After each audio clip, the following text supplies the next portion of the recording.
Good morning. Welcome to the Cohn phone. I'm the Cohn. You're the phone. We're going to talk today. Last time we talked, the Niners season was going great. They were in the middle of a very long winning streak, and we were all thinking about Super Bowl, although I did pick the Eagles to win. I thought it was going to be a closer game. I think no matter who you picked, Niners or Eagles, you were thinking this is going to be the most epic battle ever. Or some people felt Niners are going to destroy Philly. They're frauds. I had a lot of people saying Philly's no good. Philly sucks. Then the game went down the way it did. Now Niner fans are kind of like shell-shocked. Like, what happened? How did it end that easy, that quickly? Did we get blown out, or was that a fluke? So I'd love to hear your guys' take. Was it a successful season? Was it a disappointment? I mean, they ended up in the same spot they were last year, which is kind of funny. It was a great ride. We were all mad at first because they started slow, just like last year. Then by the end of the regular season, we were ready to give everyone on the team every freaking award that you could imagine. And then they end up right where they were last year. So is that good? NFC Championship appearance, it's freaking, a lot of other teams can't say they did that. Is this good? Was it a great season? Are they on the cusp? Is this the team that's going to win it all next year? Or did they miss their opportunity? I'd love to know what you guys think. This is a Rorschach test. Guess who's first? Guess. How are you? I'm good, Grant. How are you doing today? I'm okay. You seem a little somber, but you're a Niner fan, so I get it. It is what it is. Look. It is what it is. There you go. There you go. Yeah. So, yeah. it was a good season. Disappointing end. I had a feeling that the luck with Brock would come to an end at some point. Better now than in the Super Bowl if he imploded for whatever reason. So yeah. So I have a question for you, Grant. What do Mike McDaniel and Kyle have in common this season? Kyle Shanahan and Mike McDaniel? Yes. A whole lot of quarterback injuries. Yes. Do you know why that may or not be? You would think that with Mike McDaniel being an assistant coach for all those years following Kyle around, why he couldn't, keep Tua away from some of those kind of situations. Look, I'm not going to blame the coaches for everything, but I do feel like there are certain schematic concessions that Kyle and McDaniel make that most coaches won't, because it's dangerous, because the quarterback could get hurt, where it's all about play action for these guys. They're a play action offense. And to make it really look good, you got to make the play action passes look just like the run plays. And on run plays, you would have tight ends block D ends. So to make it look exactly like that, you do it on pass plays too. You double team the nose tackle, Linval Joseph, who isn't even rushing the quarterback, just to make it look right. And you know what? It works because Ayuk gets open, but you can't protect it. You can't block it. And when the quarterback gets hit, these coaches say, they should have stepped up in the pocket. They should have got rid of the ball quicker. It's not, they've pretty much made it, they've realized that they can blame the quarterback. And the media will say, oh, okay, got it. Tua's fault. Yeah, that's the way I look at it. Yeah, I was just thinking, to a point, Kyle is right. If he handed it off, if the quarterback hands it off, then you can't get the quarterback injured. Right. It's just like you can do stuff like that. Of course, you want to make your play action passes look like your runs, but you also have to be cognizant of the matchup. You can't just say, because when we asked him after the game, he's like, well, I put tight ends on D ends all the time. Yup, but that's Tyler Kroft and that's Hassan Reddick. You can't just call that a tight end and that a D end. Like, that's being facetious. That's your backup tight end who was inactive last week, and that's a game wrecker who wrecked the game, and you let him. You never let Aaron Donald wreck the game. You didn't let Micah Parsons wreck the game. You have a game wrecker in Nick Bosa. You have to make special concessions with these guys. You didn't. You lost. Sorry, I'm not yelling at you. I'm just excited, and I had a cup of coffee a minute ago. Yeah, I had a cup of coffee too. It was a little late for me, but that's beside the point. Yeah. You actually see two more questions for you. Do you actually see offensive line turnover this upcoming off season?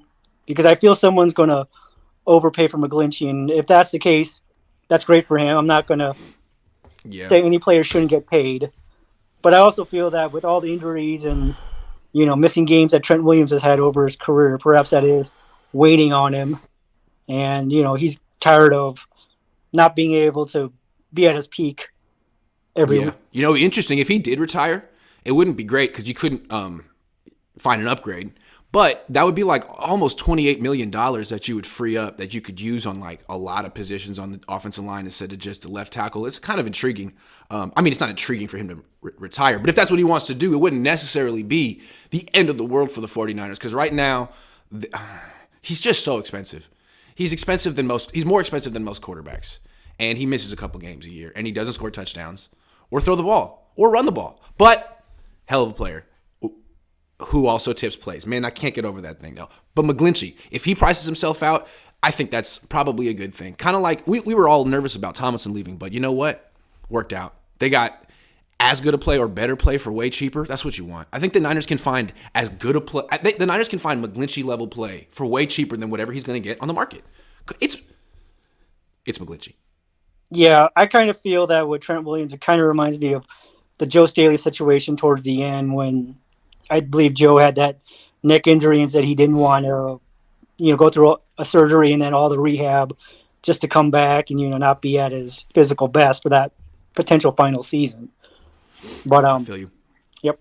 Just watched the Last Dance documentary again for the 5th time since I do live outside Chicago. So for you, Grant, who would win in a fictitious series? The 96 Bulls that had the 72 wins or that 73 win Warriors? Because that Bulls team had 3 elite defenders and 1 very good defender in Ron Harper, and then you could put whoever at center.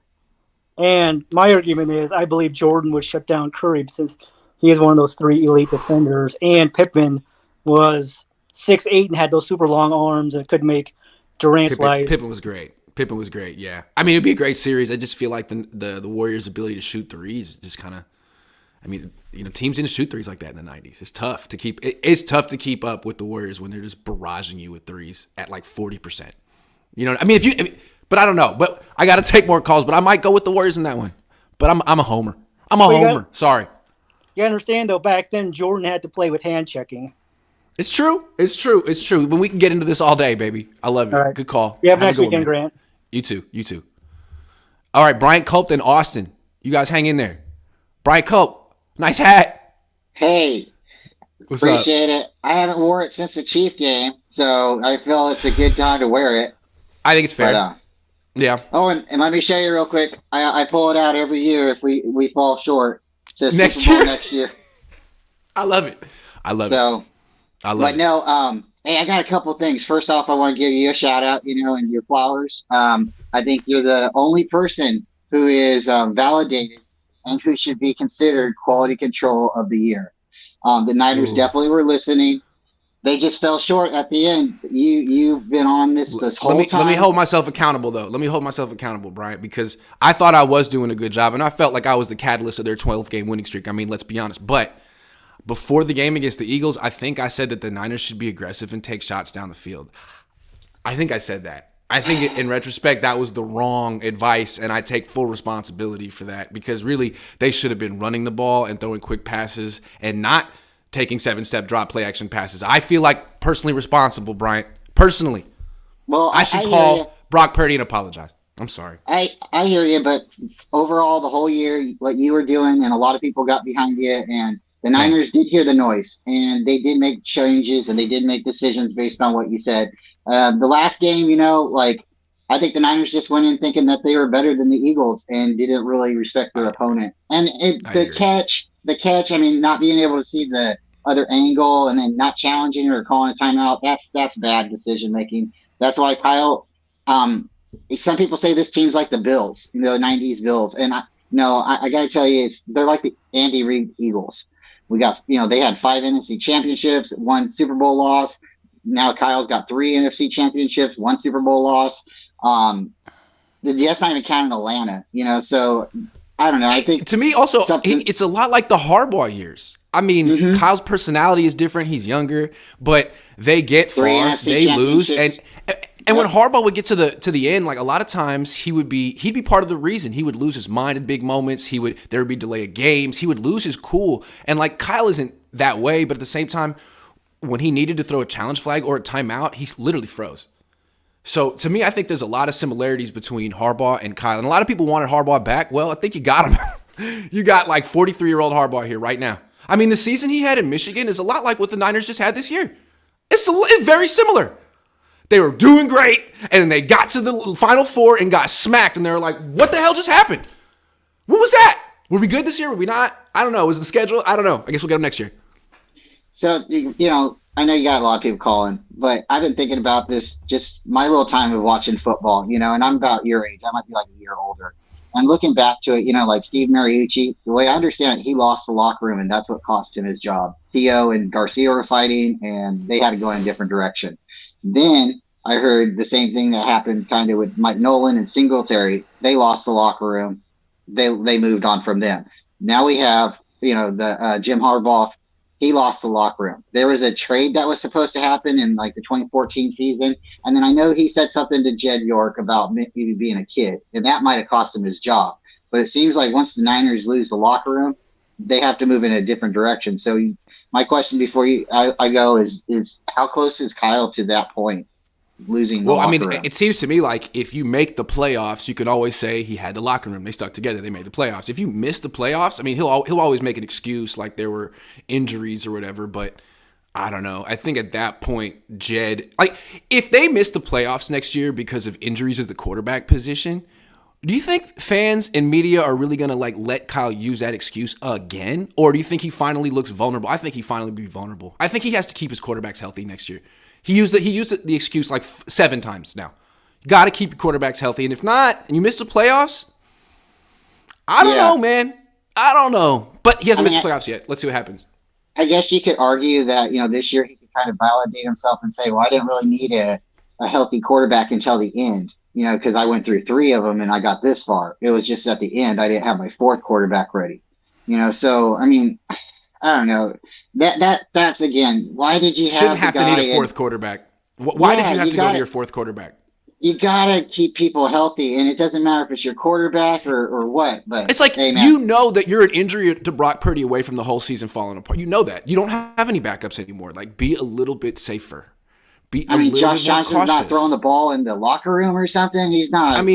Philly's game plan was very cautious. They're like, we're not going to turn the ball over. We're not going to let Nick Bosa beat us. We're just going to be very vanilla on offense. The Niners were like, here we go, baby. Philly, get to know Brock Purdy. It's like, whoa, 70 sacks right there. Chill. But no, Brian, I got to take more calls, man. Go ahead. Hey, last one. Last question. When they tied it up 7-7, Christian McCaffrey yielded that touchdown. At that point, before the Josh Johnson fumble, do you think the Philadelphia Eagles felt it was a 50-50 chance at that point again? No. Okay. No. That's fair. I mean, the Niners, it was a game, but no. Yeah. I mean, they were bringing pressure. The Niners couldn't protect their quarterbacks. That's, to me, why Josh Johnson fumbled the ball. I mean, the pressure was intense. It was instant. He didn't just drop it because he was like, because he sucks or he wasn't. I mean, dude, the pressure was coming. And I'm the watching Niners it weren't from the blocking couch. I'm watching it from the couch, and it definitely seemed like the Eagles fans kind of like, it neutralized him at that moment. So, but hey, thanks for having me on. Keep up the quality control. Banana hands until he wins the ring. You guys have a great day. All right, man. Great Go stuff. Niners. See you, Bryant. Take care. All right, Austin. What's up? Hey, what's up, Grant? How you doing, man? Where you calling from?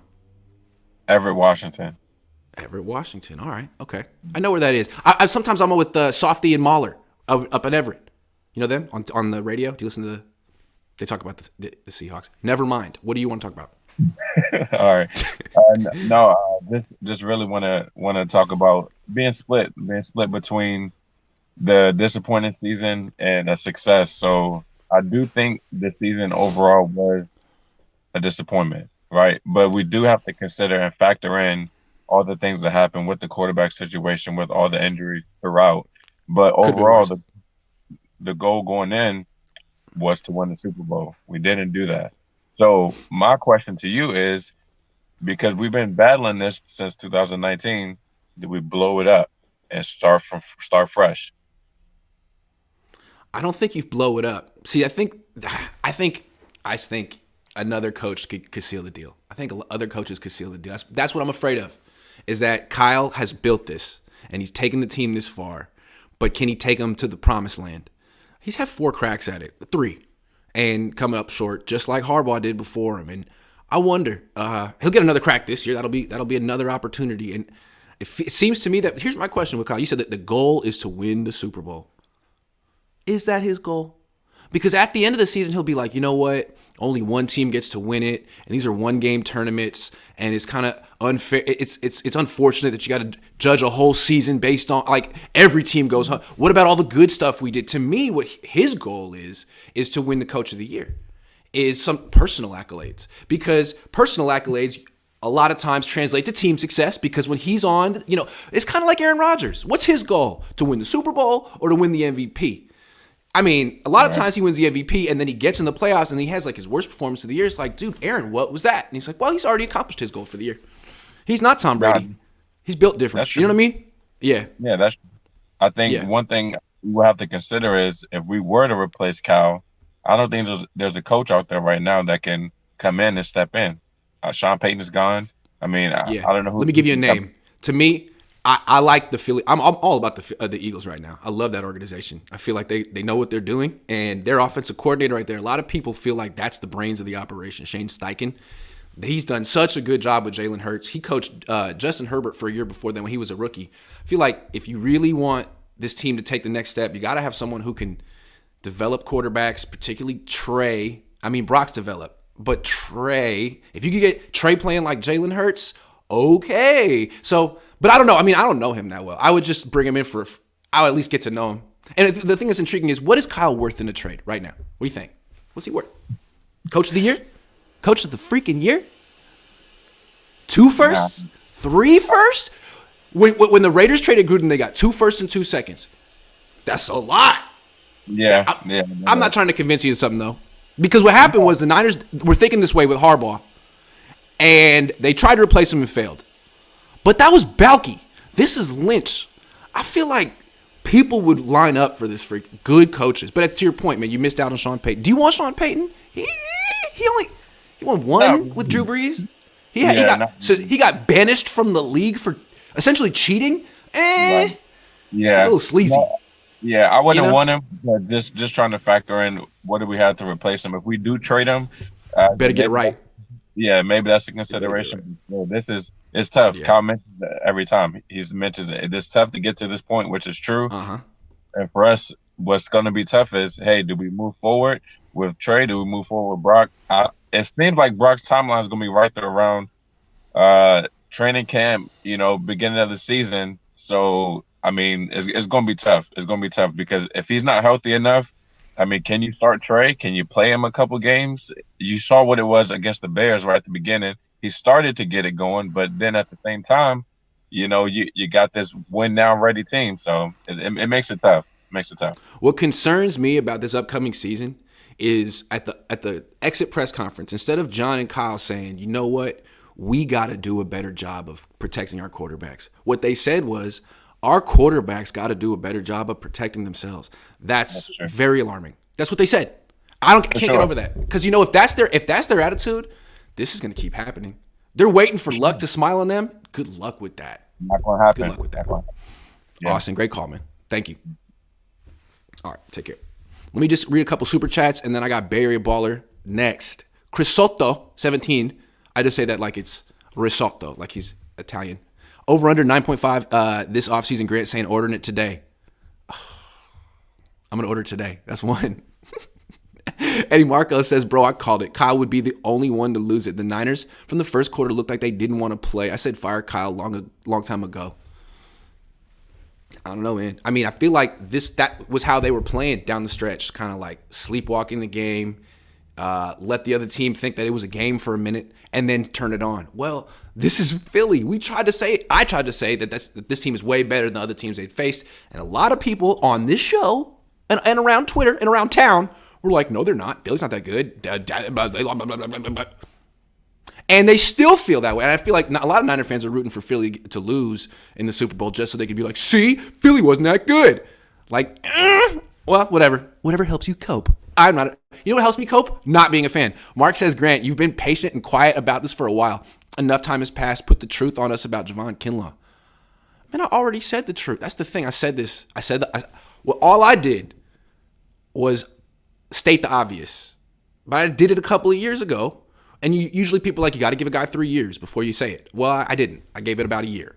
And now nothing has changed. So I don't feel the need to kick a guy when he's down. I kick people when they're up. Am I wrong? I'm not kicking a guy when he's down. That's not what I do. It's easy. Anyone could do that. Alex, thank you very much. Kyle Shanahan's up. So I'm kicking, right? You see how I do? Barry Baller 18. It's so good to see you. Nice to see you, G.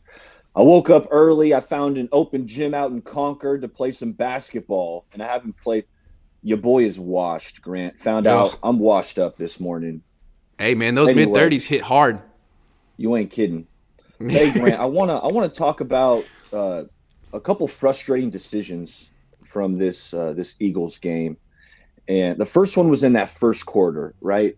The 4th and 3. How do you not throw the challenge flag? That's a big time moment. Like 4th down, that's so pivotal. Like you're gonna if they throw the challenge flag, you're gaining possession of the ball. Instead, the Eagles got the ball inside the 5-yard line. You know, low risk, high reward. Low risk, high reward decision. Throw the flag. You don't lose. You don't stand to lose much, but you stand to gain a ton of freaking momentum. All the momentum. I mean, it changes everything. And at least if you're like having a break, like if you're just locking up, throw a timeout, call a timeout. Think about it. Slow the game down. Think about it. They didn't use any timeouts in the first half. Did they use any timeouts in the entire game? With all 3 timeouts in their pocket. Yeah, crazy to me. Yeah, so that, and especially Hufanga's going like this. Hufanga's right there, and he's saying incomplete. But and then the other frustrating thing, Grant, was Josh Johnson. After Jimmy went down, and I was kind of looking around. I wanted Josh Johnson, and I thought it was a good move just to bring him in as a backup. He's experienced. He's been in the league knows the system, 14 years. He's been with the Niners previously, knows the verbiage. Got to say, man, I was really disappointed with how Josh Johnson's performance was disappointing, but it was also the situations Kyle Shanahan put him in, right? Purdy went down. Hassan Reddick nearly ripped his elbow off.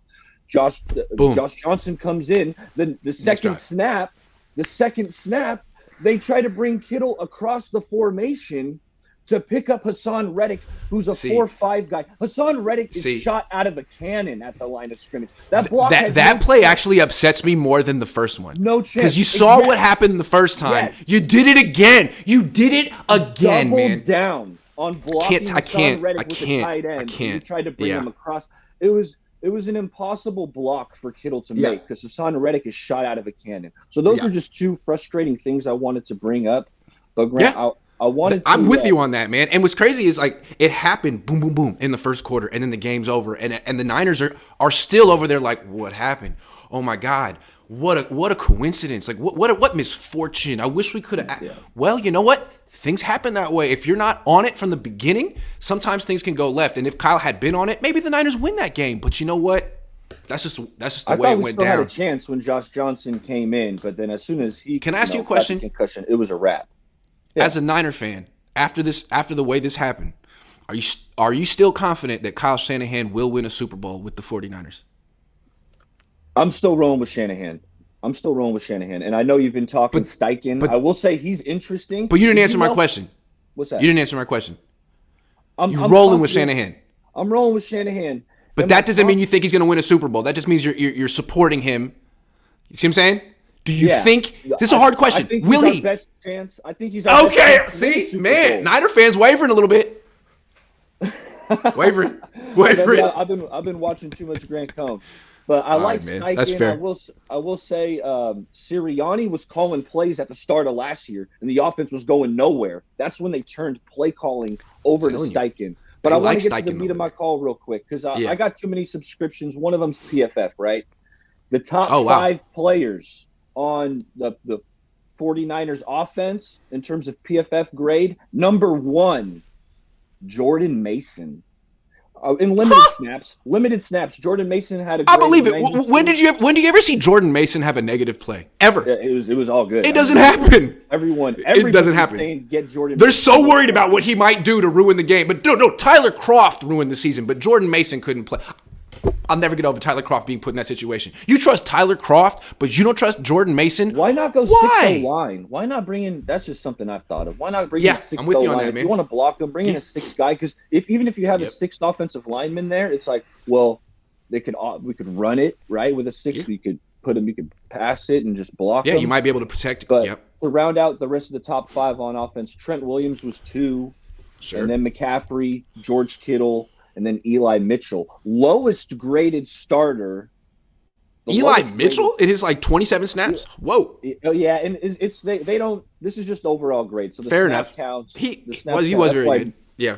Yeah. And then I think Okay. Ayuk was right after Mitchell. But the lowest graded starter per PFF. You have a guess on that? Burford. Spencer Burford, lowest graded starter. Burford. Which He's a rookie. I know. I'm not surprised. I actually expect he'll play better next year. I think he was kind of but yeah, I mean, he was the worst offensive lineman on the team. He was worse than McGlinchey. He got beat the most. Yeah, defensively, the lowest graded player. You got to guess on that one on the defense. And it was actually the lowest graded player on the team. Kinlaw. Javon Kinlaw, with a grade of 31. He was hurt the whole year. I feel like I'm Javon Kinlaw's advocate now. Like, dog, he was hurt the whole year. Like, let's give him one more chance. He's not going anywhere. You don't save any money by cutting him. No one's going to trade for him. Give him one more chance. You know what I'm saying? All right, rapid gets one fire. more chance. I know you got people waiting. Not as a starter. Yes or no? 49ers free agents, are they returning? All right. Okay. Jimmy Ward. Probably not. Samson Ebukam. No. Emmanuel Mosley. No. I'm going yes. I'm going keep. I think he's going to be really expensive. But if they bring him back, great. I hope they do. But I think even coming off the ACL, he's a corner. His numbers were phenomenal. I don't know. I know. That'd be Yeah, something. I agree. He's good. McGlinchey. No. No. Omenahu. No. No. Al-Shair. No. No. Jake Brendel. Led the offense in snaps. Maybe. Maybe. Field. I mean, what's Brendel's the plan gonna if you be don't? back. Yeah, I'm maybe. saying yes. Yeah. I'm saying yes. yes. Yeah. I'm saying, okay, last 3. Jordan Willis. Yes. Yes. I like Brunskill. I'm going Why yes. not? He could be the backup Why not? at any position. No one's going to give He can him play a multi-year tackle, deal. You give him a He's one-year a deal. backup, but I think he's a good backup. So if you can get He'll go Brunskill, test the do that. market. He won't find much. He'll come back at a one-year deal. Do it again. Last one I got for you, Tayshaun Gibson. I feel like they got to sign one of Ward or Gibson, and they'll Have probably to. sign the cheaper one. Have to. That being said, what makes this interesting is D'Amico. Who does he want? Yeah, he's going to steal. If he wants Gibson, you know what I'm saying? Because it seemed like he loved Gibson. So I don't know. We'll see. Yeah, there's so many ex-49ers coaches everywhere. They're going to pluck some of our guys. You know it's going to happen. Yeah, they whether will. It's They will. McDaniel And D'Amico's trying to Saleh, pluck they're gonna be Kasarik. plucking guys. D'Amico's Wow. coming for Kasarik. Wow, Yeah, and that's why the Niners are like, oh, can we promote him to defensive coordinator just to like keep him around? It's like, yeah, I don't even know if he want. I mean, I'm sure he'd love the promotion and the pay increase, but he literally said to me on camera, like, I don't like watching coverages. I was like, I don't know how you do that. Yeah, okay, sounds like a no-go for me, man. Yeah, it's a no-go. Yeah. All right, big man. dog. Great to see you. Have a good weekend, man. Peace. You too. Jerry Baker, I see you pulled over. I got you next. Just let me just do the super chat real quick. Dustin Dagg says, when Jed took over, he said we want to compete for Super Bowls. That doesn't sound like winning. We continue to see the results close but not close enough. That's a good point. The Niners certainly can compete for Super Bowls. You got to give them that. And if that's the goal, then the Niners are just huge successes. Jerry Baker, thank you so much for pulling over, man. How you doing? Hey, what's up, Grant? How you doing? I'm good, man. Where you calling from? Oh, right now I'm in Antioch. I'm at work, but I'm from Hayward. Oh, cool. Cool. Yeah. All right.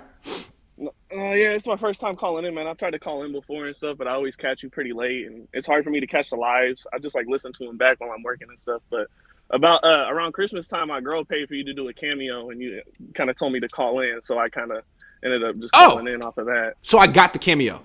Yeah. Good, man, because I missed a bunch during the playoffs. I just fell apart, so I'm glad I came through. Nah, yeah. It was hella funny. It was like the day of Christmas, I think, and I was catching up watching one. Or no, it was the day after, and I was catching up watching the one like with you and Ryan.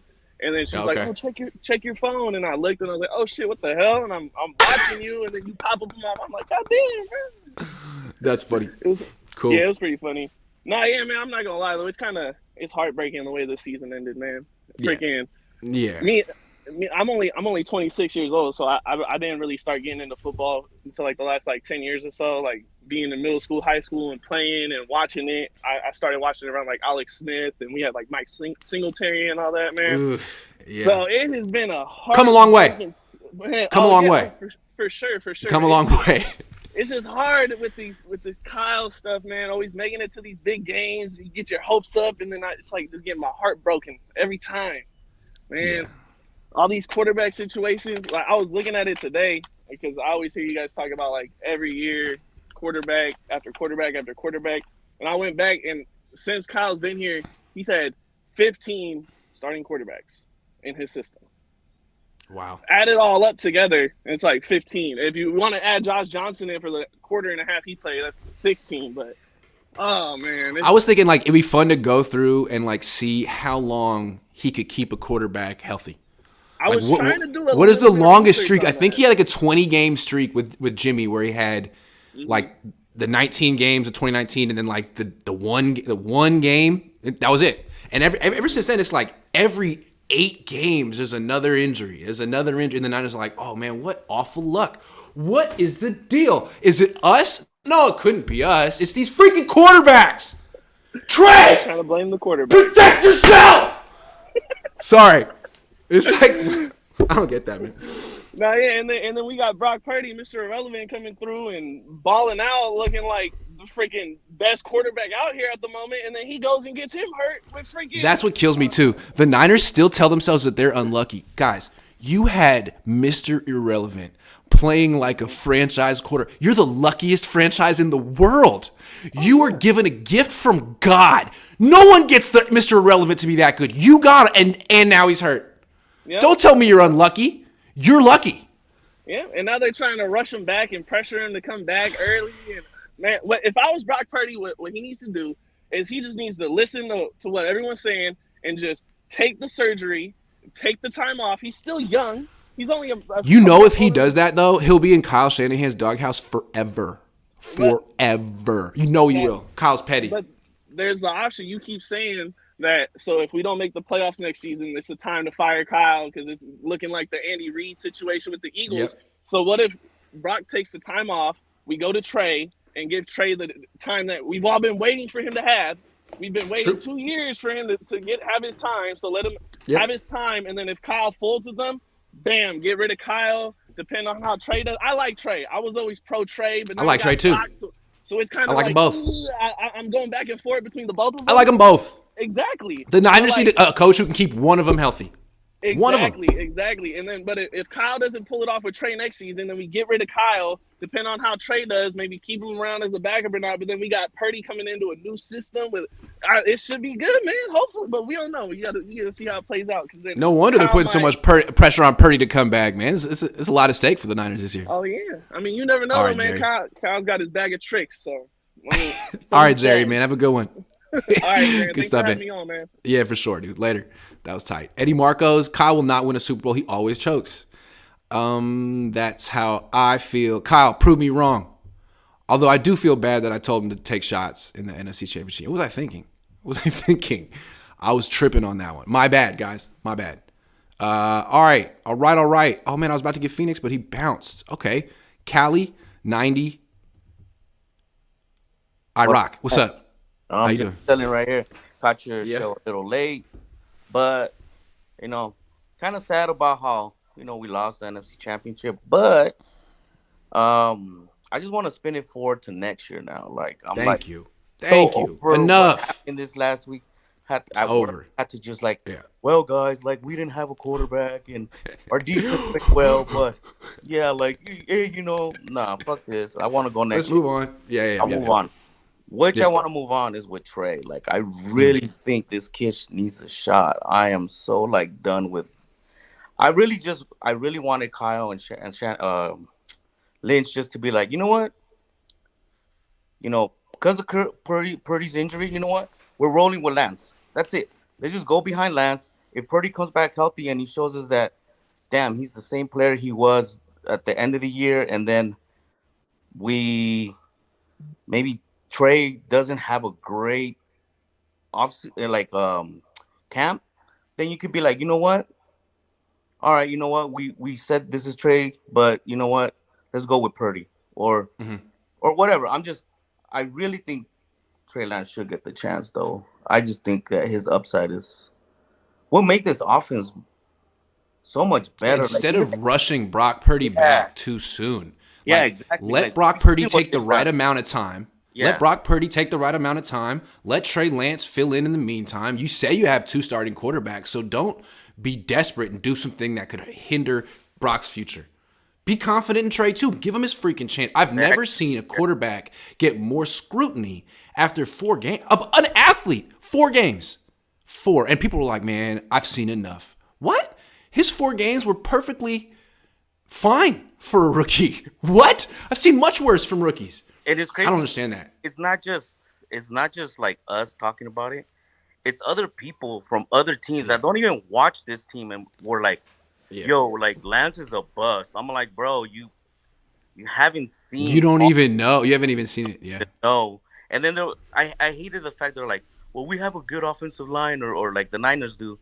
And I'm like, no, bro, we really don't. Like, it's not. It's maybe solid. It's well coached. There's a good left tackle. Like, you know what I mean? It overachieves, but it's not. I mean, go back and watch this game. Yeah, exactly. And then, I would love to get that defensive coordinator, though, from Carolina. I think he'd be really... Wilkes, yeah. But other than that, D'Amico's going to take a few other defensive players, just kind of like Saleh. Yeah, I think he's going to take Al-Shaair. Yeah. I mean, I wonder, Al-Shaair, Mosley, Gibson. Those are 3 guys I'm wondering, are they going to end up in Houston? Yeah, he might even take some of the D tackles as well. The D players. He could take a Menahu. Just take one. Come from there? Yeah. And then you could also take from one of each, like a D lineman, linebacker. It's true. It's absolutely true. He could. At least one in each position that knows the defense. But that's all I wanted to say, man. I think Trey deserves this chance. I think it's time for Trey. I think because after this next year, they have to decide: are we going to do the 5th-year option? They have to decide after. They got to figure that out. Yeah, this is big. If he sits or he gets, then you're not going to pick. Then you won't pick up the 5th-year option. Yeah, and then he goes somewhere else, and then we'll be in the same situation maybe the Giants are. Yeah, where you finally play him, he might play well, and then what do you do? Yeah, and you're like, well, we didn't get that 5th year from him. Now you're like, I'm gonna have to overpay, and if he doesn't pan out, there was another overpay based on 1 year. Yeah, I mean it all gets weird. They got to play him. So that's why, I think they have to play him, and then decide from there. And I've been a big Trey fan since college, so even if he doesn't pan out, fine. Like you said, move on. Let's go to the next quarterback. If it ain't him, it's the next guy. If it ain't that guy, but we just gotta find a QB that will stay healthy all year and play good. That's it. Absolutely, man. Good call. Thanks, man. Thanks, man. Thanks for calling in.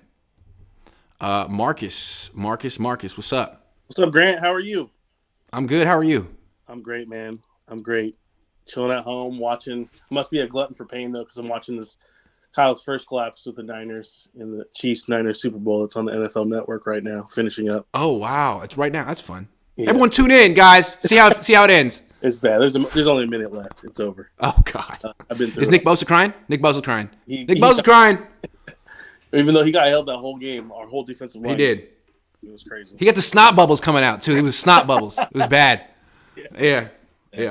But, I want to talk about next year because, there's no reason of going back for me and talking about that game. But the one thing that I want to talk about, because I think, honestly, 2023 is the last year of our run championship, probably due to the salary cap situation, unless we kind of trade Bosa for Trent Williams going forward as far as salary cap goes, or unless we trade Bosa. Because pretty soon the Niners are going to have like 3 of the highest paid players in the league on the same team. Yeah, it's crazy. But one Trent, thing, Bosa, I got 3 points Armstead. that I want. First one was just a change in scheme to protect the quarterback. I mean, you can't.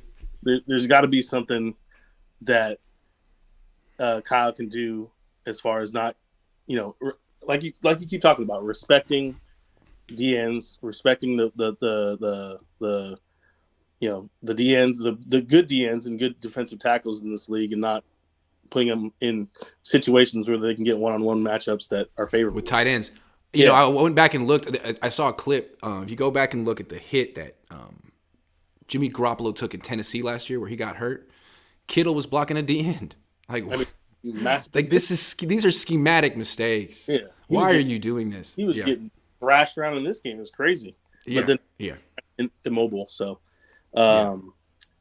second point was just the trenches. Like, I don't remember the last time we got dominated in the trenches like we did in this past game on both sides of the ball.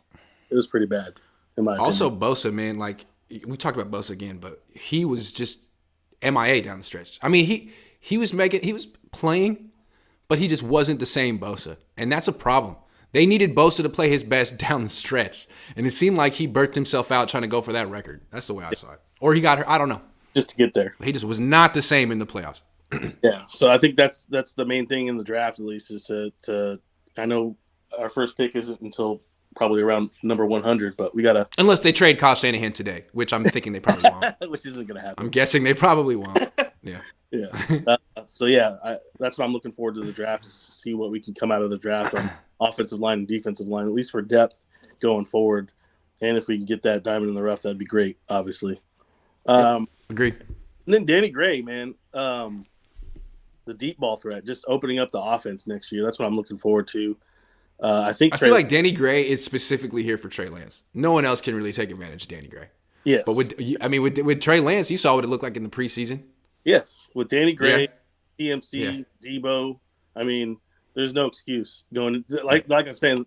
Next year is the last year, in my opinion, of having the stacked, at least offense. Now that the defense is kind of I mean they're cheap at quarterback, but they are not cheap at D end, left tackle, middle linebacker, D tackle. I mean tight end, running back. 5 of the highest paid players in the league at their position. Yep. So all right, Marcus. Have a good rest of your day. Thanks for having me. All right, take care. Yep, absolutely. Niner gang, you're muted. Just got to press that little microphone button on the screen. There you go. Grant, what's going on, buddy? First time on the show, man. Been watching you. Love your content, my brother. Where are you calling from? Fresno, California, my friend. Nice. Good old Fresno. All right, let's talk. I got 3 little points I want to hit on real quick, man. It's real short and sweet, too. Go ahead. Floor is yours. Quarterbacks on the Niners under Kyle Shanahan. Doesn't matter which one we have. You can have Tom Brady. You can have Josh Allen, Patrick Mahomes. It's going to be the same outcome. You're getting hurt. Same outcome. You're going to get hurt. Play calling his big head. So, it's true. That's one. So I don't think it doesn't matter what quarterback we got. This is where we're at. We might reach in and see. That's it. But that's not what it's about. It's about the one big game. That's it. I think so. Last one, man. Next thing real quick is keep hearing all this talk, superstar roster, blah, blah, blah, Super Bowl caliber. Where? CMC, maybe the linebackers. Bosa, although not in the playoffs.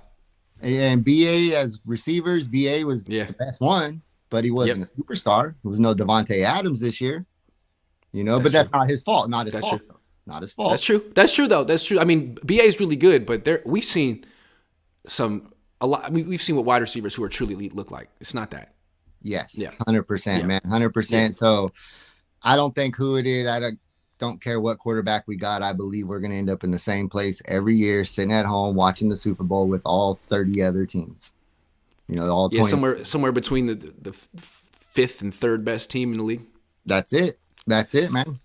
And then that's just what I think it's going to be. It's a confusing spot to end, right? Because you're like, wow, we're great, but not good enough. Or are we? Did we get bad luck? Or it's the Niners. The Niners keep reacting to it like, let's just not overreact. Let's just stay the course. It's like, maybe you could just like change one thing and then win, but they won't. I don't know. Last year, what they thought was let's revamp our special teams. Like, man, couldn't look what Philly did though. Like that's the thing. You keep staying the same, but there's always going to be one team that makes a push. Philly made a push. You freaking didn't. And you finished in the same spot as last year. That's what you did. You finished here. then you finish here again, and you're surprised. You didn't make a push. Exactly. It's like the business world. If you ain't growing, Yes. if you're not growing, Yes. if you're not improving, you're losing. Because there's gonna be another team that is making that anyway. 100%. I mean, the Niners, when they seen Philly, even when before Brock was down, they wasn't ready for that. That line, our offensive line, has no business going up against a line like that. When they got their two defensive ends, care less what play you're calling, hunting the quarterback strictly, they don't respect your offensive line in any way, shape, or form. And we see. But what I don't get was how, like, to me, I feel like the Niners respected Dallas's D line. Everything about the Niners' game plan against Dallas was safety first. Let's not let this D line, because they got so many good players. Let's not let them ruin the game. They didn't. Purdy was healthy. He didn't give away the ball. They scored 19 points. They won. This game, it was like no respect for that Eagles defensive line. Like zero. They're better than Dallas. What? What happened with that scouting? I don't understand that. I really, really thought and was hoping and praying Kyle would go in there and finally use Hughes check and let's get our money out of him and have him in the backfield, even with CMC, just chipping the freaking run the ball. Just chip him. Yeah. That's I mean, McCaffrey had a good game. The Eagles never stopped him. They never shut him down at all. The Niners could have made it that kind of game and should have in retrospect. I take responsibility for not. They should have went recommending it. CMC, Mason. CMC, Mason. Because Kyle's not going to get away from CMC no matter what we want, Right. And he chooses not to. And I mean, I am blown away. I love CMC. He's a great player, but I'm blown away that he stayed healthy through the season with the beating that he took. I know. I mean, there was some hits that I was like, he's not getting up. And he popped up. I agree. Yeah, he was terrific. I got to take some more calls. You got a final point? No, that's it, man. All right, man. Mainly hit on the quarterback thing, and I really feel we're not going nowhere until something above the players changes, and that's kind of where we're at, man. Well, I'm with you on that one, man. Take care. Love your content, brother. Catch you next time. Appreciate you. All right, take care. Fresno's finest. All right, BT Cards, Christian, Rod Simmons, No Borders. Then we got John, Ethan. You guys hang around, all right? I'm going to get to you. I got another hour.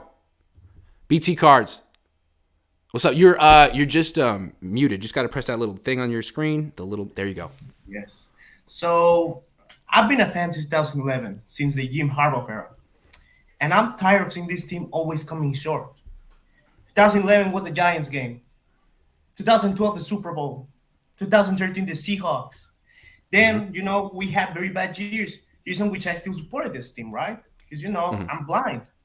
Then, in 2019, I got my hopes up. I was like, finally, a great Super Bowl. We have a decent quarterback in Jimmy G, a great defense, and they blew that up. 2020 was weird because the team was there, but injuries. And all I've learned from this time is that this team will get nowhere if you don't fix that O-line. You need that O-line fixed.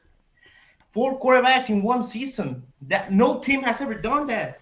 Not even the team with the most quarterback injuries in past year has done that. 4 QBs in a season. You cannot go forward if you don't fix that O-line. I don't care what it is. You need to fix the O-line. Tell them you're right, man. Because it's look, the Niners invest everywhere. They tell themselves they have this juggernaut team. Where's the O-line? You got the left tackle, but it seems like everyone else on the O-line, you got Jake Brendel. He's solid, but not great. Spencer Burford, I mean, he's not good yet. He's a mid-round pick who might improve. McGlinchey, not good enough. Aaron Banks. So you got two. You got 2 guys how many offensive linemen on the Niners would start for Philly? One? Now, One. The issue is Philly D-line is a monstrous D-line. Like 40-plus sacks. Yeah. I knew this team was going to have a hard game with that D-line. Because, all of these guys are great. It seems Philly, what D'Amico said, which was interesting, when he was breaking down the Eagles' offense, he said, you got to remember with this offense, the strength of their offense is their offensive line. And you don't really think about that because they got Jalen Hurts and A.J. Brown, and they have all these skill players, but actually the best unit on their offense is their offensive line, which sets the tone for everything that they do. The worst unit on the Niners' offense is their offensive line. Yeah. Running back, tight end, wide receiver, quarterback, all better than it's the weakness of their offense. It can't be. They have half an offensive line. They got to do better than that. Because what's crazy is their defensive philosophy is D-line, pressure the quarterback. Okay. If that's what you think you got to do on defense, then on offense, you should be prioritizing protect the quarterback. How do you not get there? I don't understand. Now, secondary, you got to lock E-Man. Like, you can let that guy go. He was the best. He was the best corner, in my opinion, last year until he got hurt. Emmanuel Mosley, you can lose that guy. You know, you can say that Demon Lenoir can develop, but I just feel like E-Man is safer. You know, he can do the job better than Demon Lenoir. In safety, but hold on. Let's stay there for a second. Thinking how the Niners think. E-Man is really good. Even though he tore his ACL, he's gonna get a big offer. Are the Niners going to match it, or are they going to say, you know what? Lenoir can do it for way cheaper. Lenoir's pretty good.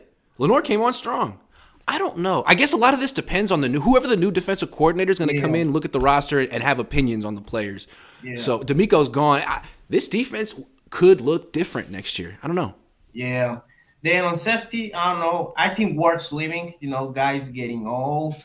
I don't know if Gibson is going to go to the Texans due to how D'Amico was having fun with him. But I don't know, man. This team just got to fix the O-line, man. And I don't know, man. Like, I'm tired of seeing this team fall apart. And D-line, I'll have something to say. Javon, what has he done? Like, I like more the other guys. Javon Kinlaw, what really this team moved up in the draft in 2020 just to get him. What has he done? Like I said, I always say he's trying. He's hurt. But hold on. Let me come back to McGlinchey, the offensive line. If they re-sign McGlinchey, I'll be very disappointed. Oh. Hopefully he's too expensive. But it's just like, guys, you got to get better. Bringing back McGlinchey ain't it. You got to get better on the offensive line. And if they don't, then it just shows more like denial. The denial that they're afflicted with. BT Cars, good stuff, man. Where you calling from? Mexico. Where? In Mexico. Monterrey, near the border. Okay. See, because I was in Mexico City this season, so now I'm an expert all of a sudden. Yeah, I went to the game. I was there one time. Yeah, that was fun, man. Have you been to Mexico City? That was a great game. That was the best Jimmy G game since the Saints won, in my opinion. That was my favorite game of the season, man. It was the best crowd I've ever seen in a football game. It was amazing. Yeah. They were intense, man. They booed the halftime act off the stage. Booed them off. It was amazing. You know, that group isn't really like a favorite group in Mexico. Like, okay. No one. But in America, a lot of times there's terrible halftime acts, and people are like, "Well, I'm just gonna go get some hot dogs or something." Like they stayed out there, like, "No, fuck these guys." Boo! It was so funny, man. Hilarious. Yeah. Anyway, I gotta go. Good to see you, man. Later, dude. I can't get over it. I love that game in Mexico City. Would Belichick, Carroll, or Reed already have won a Super Bowl with this roster? I think so. Yeah, probably, maybe. Probably. I mean, I think someone would have. Anastasia and Anna says, Grant, your show is extremely accurate, precise, and very detailed. You provide more information than you'll ever receive from any outside sources. I appreciate your work. Thank you, Anastasia and Anna, both of you. Thank you so much for your kind words. That was very nice of you. Thank you. I love compliments. I always take them. You can always give them to me. I will take them with a smile on my face. Christian. Grant. Give me a compliment. How you doing? No, I'm just kidding. How you doing? Good, man. It's been a while. Last time I called on, I was actually just signed to the team at running back. Nice. You did great.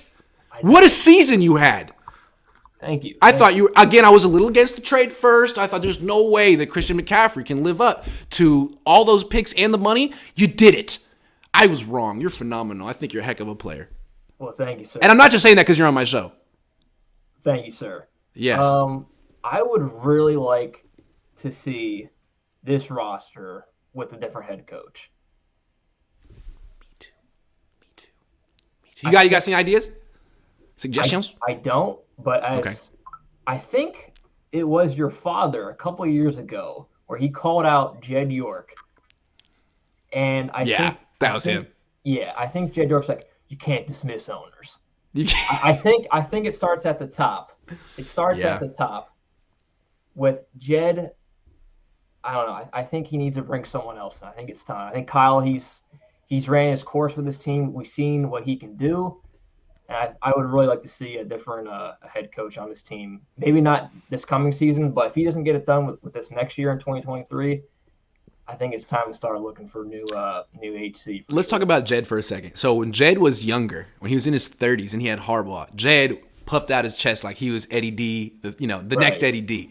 And he was like, we want championships. This isn't good enough. And then he got rid of Harbaugh, which in retrospect probably was the right move, but he couldn't replace him. He stuck with Balky, which was not the right move. And then he was a laughing stock. He was a laughing stock. So now he's got Shanahan, and no one makes fun of Jed anymore. He's at least respectable again. He is immune from criticism. But he's got Harbaugh Jr. 10 years ago, this wouldn't have been good enough for Jed, but now he's just grateful not to be laughed at. So if this force field, the Kyle Shanahan force field, starts to flicker because 8 more quarterbacks get hurt next year, Jed's going to have to do something. Kyle can keep saying it's not my fault, but the more quarterbacks he gets hurt, the weaker his position will be on the Niners. I mean, how many quarterbacks is it going to take? Getting hurt. How many quarterbacks is it going to take before someone starts saying something besides, oh, it's just football? People are saying it now.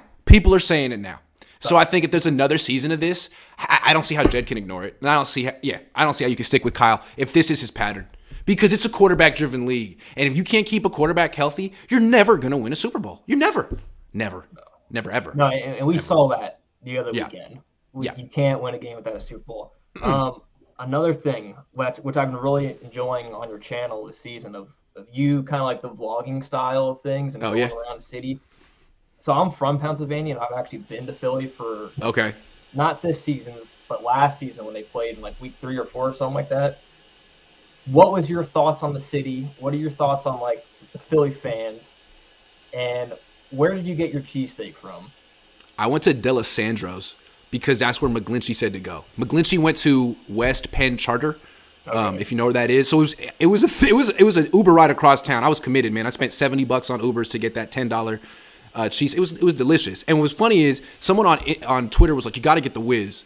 So I went up to the front and I was like, "Lady, it's my first time. What would you suggest?" She was like, "Okay, don't get the whiz. It's nasty." I was like, "Thank you." So anyway, it was great. I got the Italian, the American cheese with a little bit of mayonnaise, and there was some little hot. I was hella good, dude. Super good. Loved it. Yeah, honestly, the best cheesesteaks are not even in Philly, man. You drive like where are they? An hour, anywhere in Pennsylvania. Honestly, you can get a decent cheesesteak. That's way better than Philly. My buddy and I, we went down and saw the "It's Always Sunny in Philadelphia" live show. Oh, nice. And we had a couple of drinks, and we're like, "Bro, we gotta go get a cheesesteak." Yeah. We went to, I think it was Pat's. Pat's and Gino's like right across from each other. It was mid. Like you go anywhere in Pennsylvania, you get a good cheesesteak. Yeah. So you asked me about the fans though. The thing about the fans, I wasn't in the stand, so I don't know if like how rude it got. But to me, that's what a fan's supposed to be. Like they have a home field advantage because they put opposing fans in a position like, do you really want to go and wear that jersey and stand there and take the abuse for 3 hours? Some people do. No, it's and like some people want it, but like not that many. So what you end up is a lot of Eagles fans in the game, which is what you want, right? I mean, how many times did Niner fans go to games this year and it was just did Niners have away games this year and it was all Niner fans? Like Rams should care that much. So I guess like the Eagles fans are kind of doing their part, and I get the feeling that Niner fans are probably pretty similar at Levi's. The old school ones. The old school ones, yeah. The old school ones. The ones that came over from Candlestick. Yeah. Yeah. I don't know. Well, that's it, All right, man. I appreciate you and love your show, man. It was good talking to you again. Stay healthy, man. Have a good year. You too. Take care. Christian McCaffrey, everyone. Christian McCaffrey. Rod Simmons, where you at? You're next. I'll come back to you, Rod. But you got to turn your camera on. No borders. Yo, Zero borders. What's up, man? How you doing? Zero. I'm good.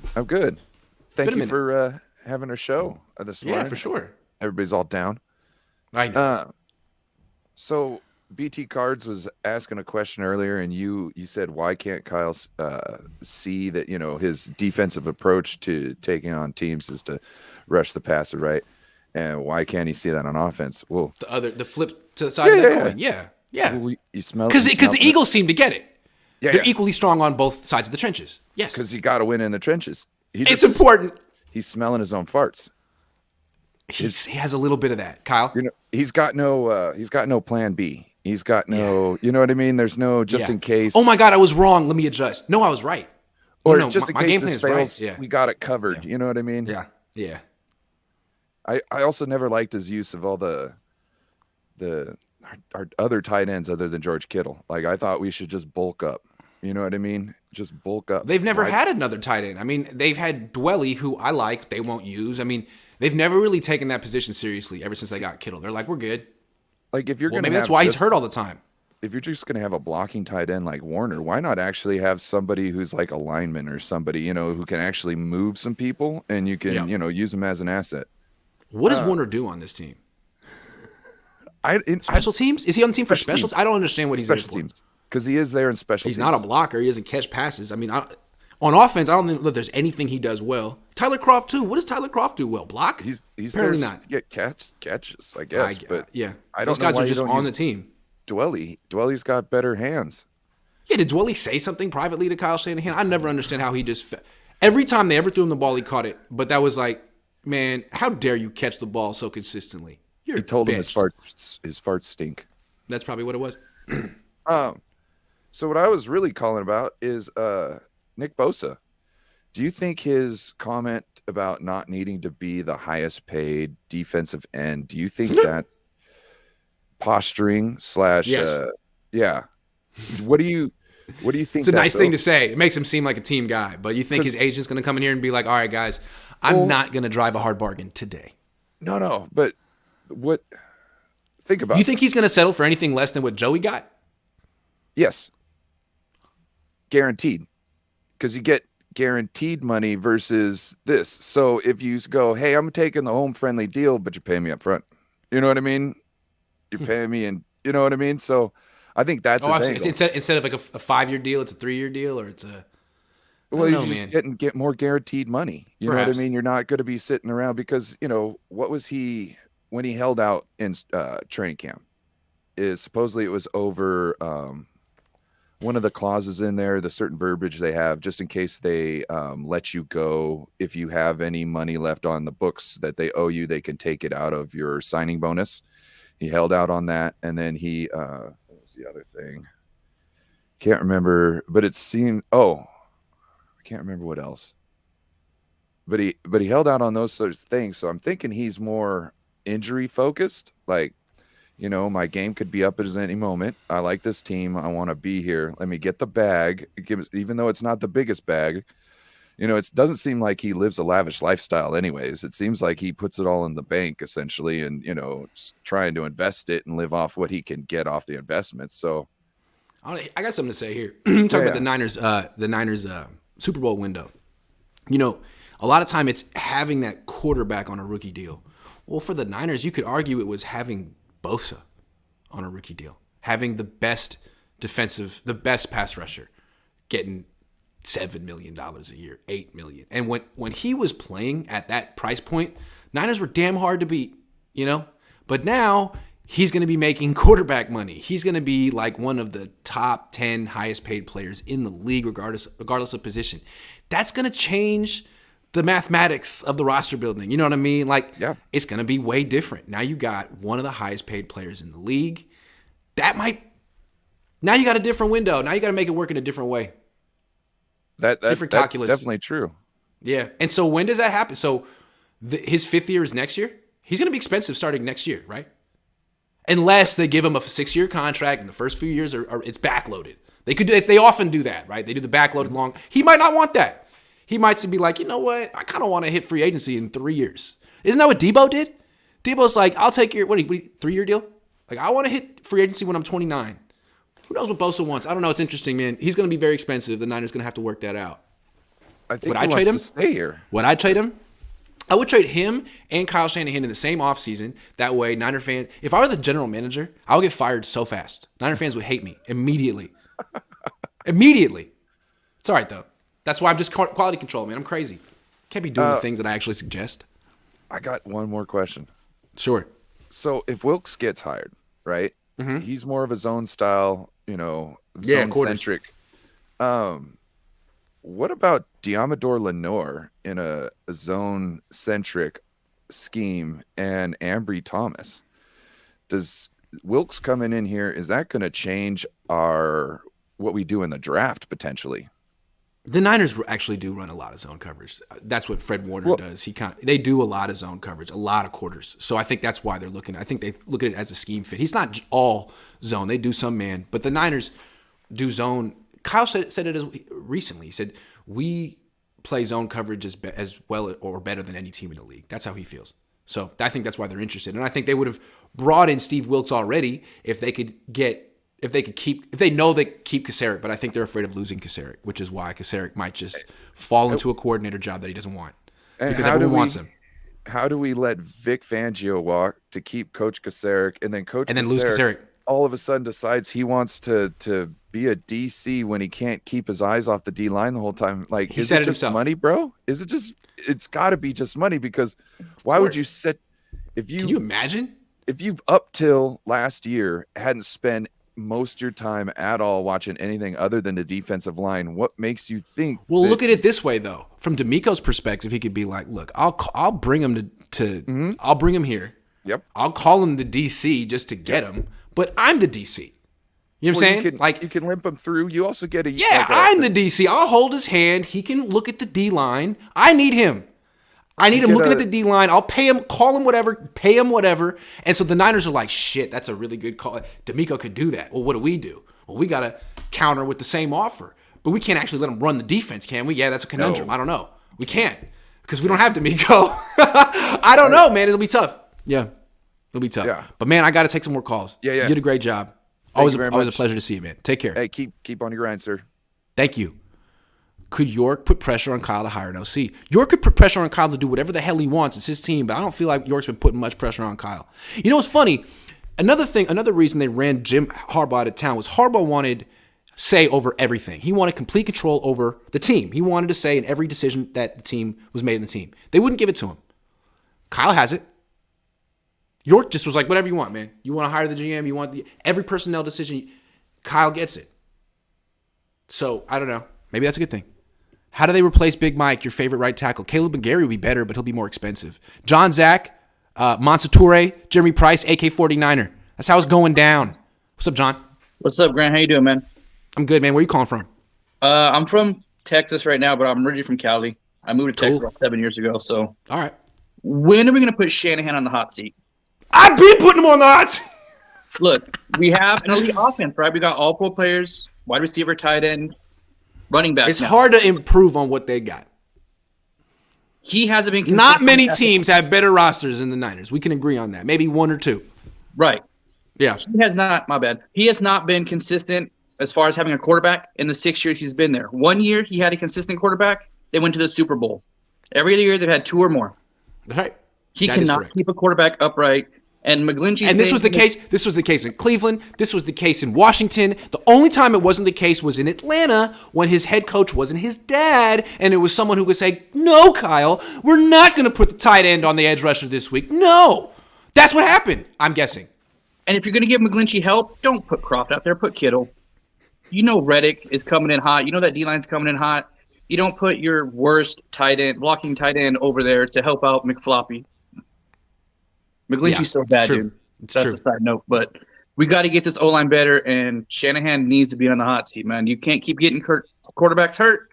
And if you're in the offense, what do you have? A consistent quarterback, and we never have that.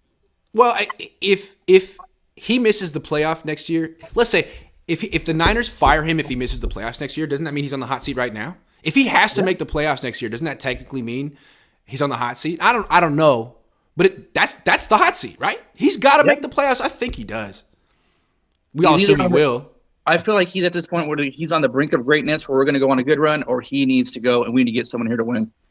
Yeah.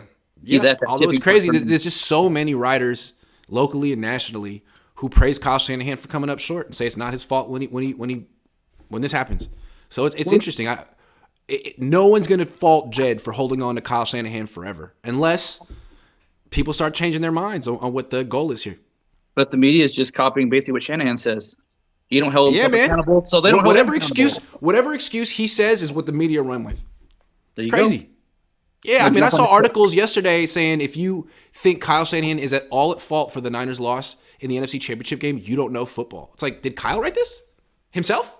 What are you talking about? I mean, that play was. I mean, Dante Whitner thought he was at fault. Dante knows football. Yeah, I believe that play was a play action, so it takes a little longer to like develop. But at the same time, man, you can't put Croft out there. I mean, it was a good concept against that coverage. Unfortunately, it wasn't a good protection against that D line. You gotta kind of factor that in too. You know, it's not just about the coverage and the pattern. But that's when people say Kyle's a great play caller. Yeah, with his patterns against coverages.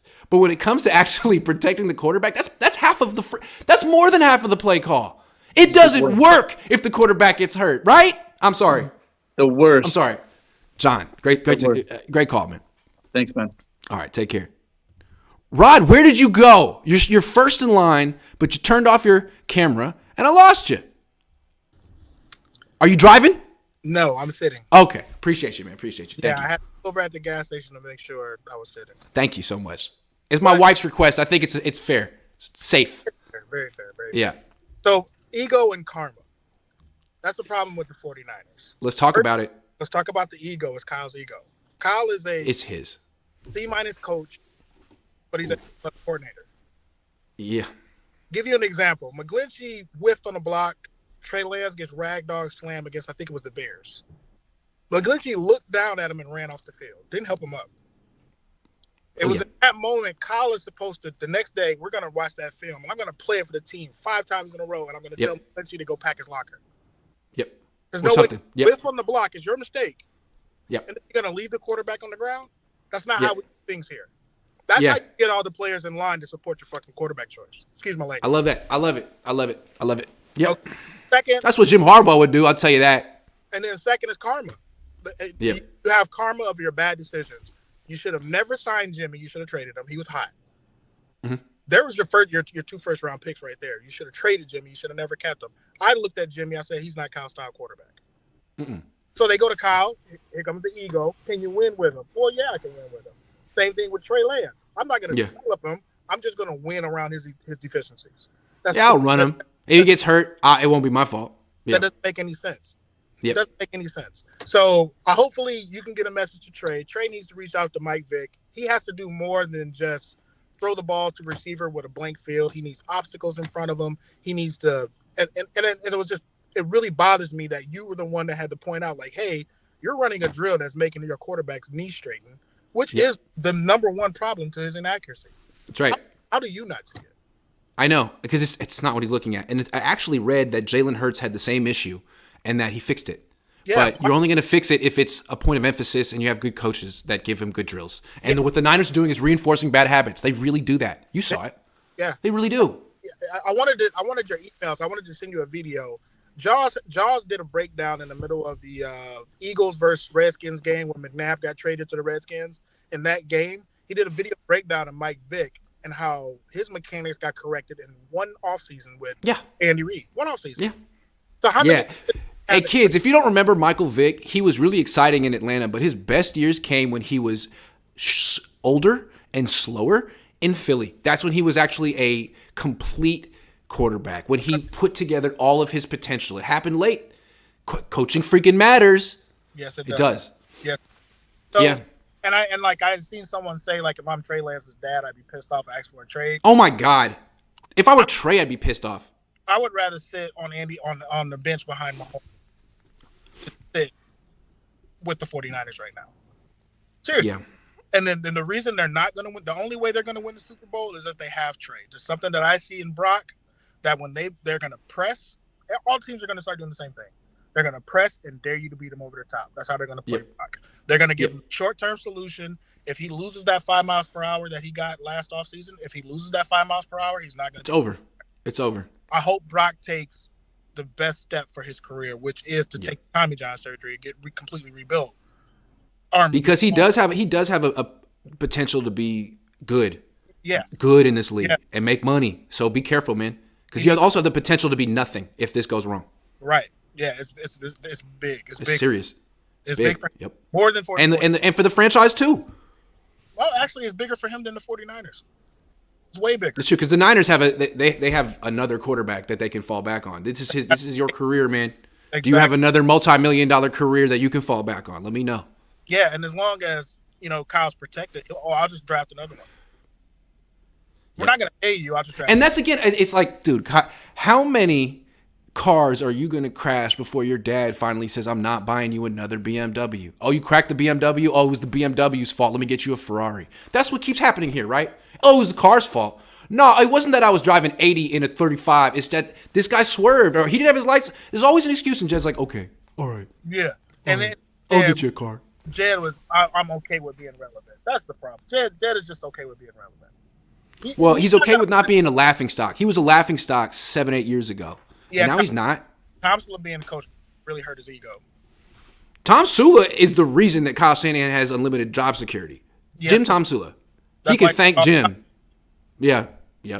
And then Trent Baalke, he realized he shouldn't trust people, so he gave Kyle all that power because Trent Baalke screwed him. He did. He absolutely did. He did. All right, Monsa. Thanks for calling in. Great call. Take care. That was a salty call. I like that. He wasn't like, hey, I'm glad to be here. He was like, this is how I feel, man. I was tired of talking about this. I love that. That was great. Jeremy Price. Are you driving? Tell me you ain't driving. You good? All right, you good. You know the deal. You know the deal. Oh, got my hey, we got some good weather out here today, baby. Nice hat. Thank you. I still think an A's hat is fly as hell, man. I mean, the team doesn't matter, but it's a great hat. Man, check this shit out, right? Excuse my language. Check this out, man. First of all, Happy New Year. Good seeing you.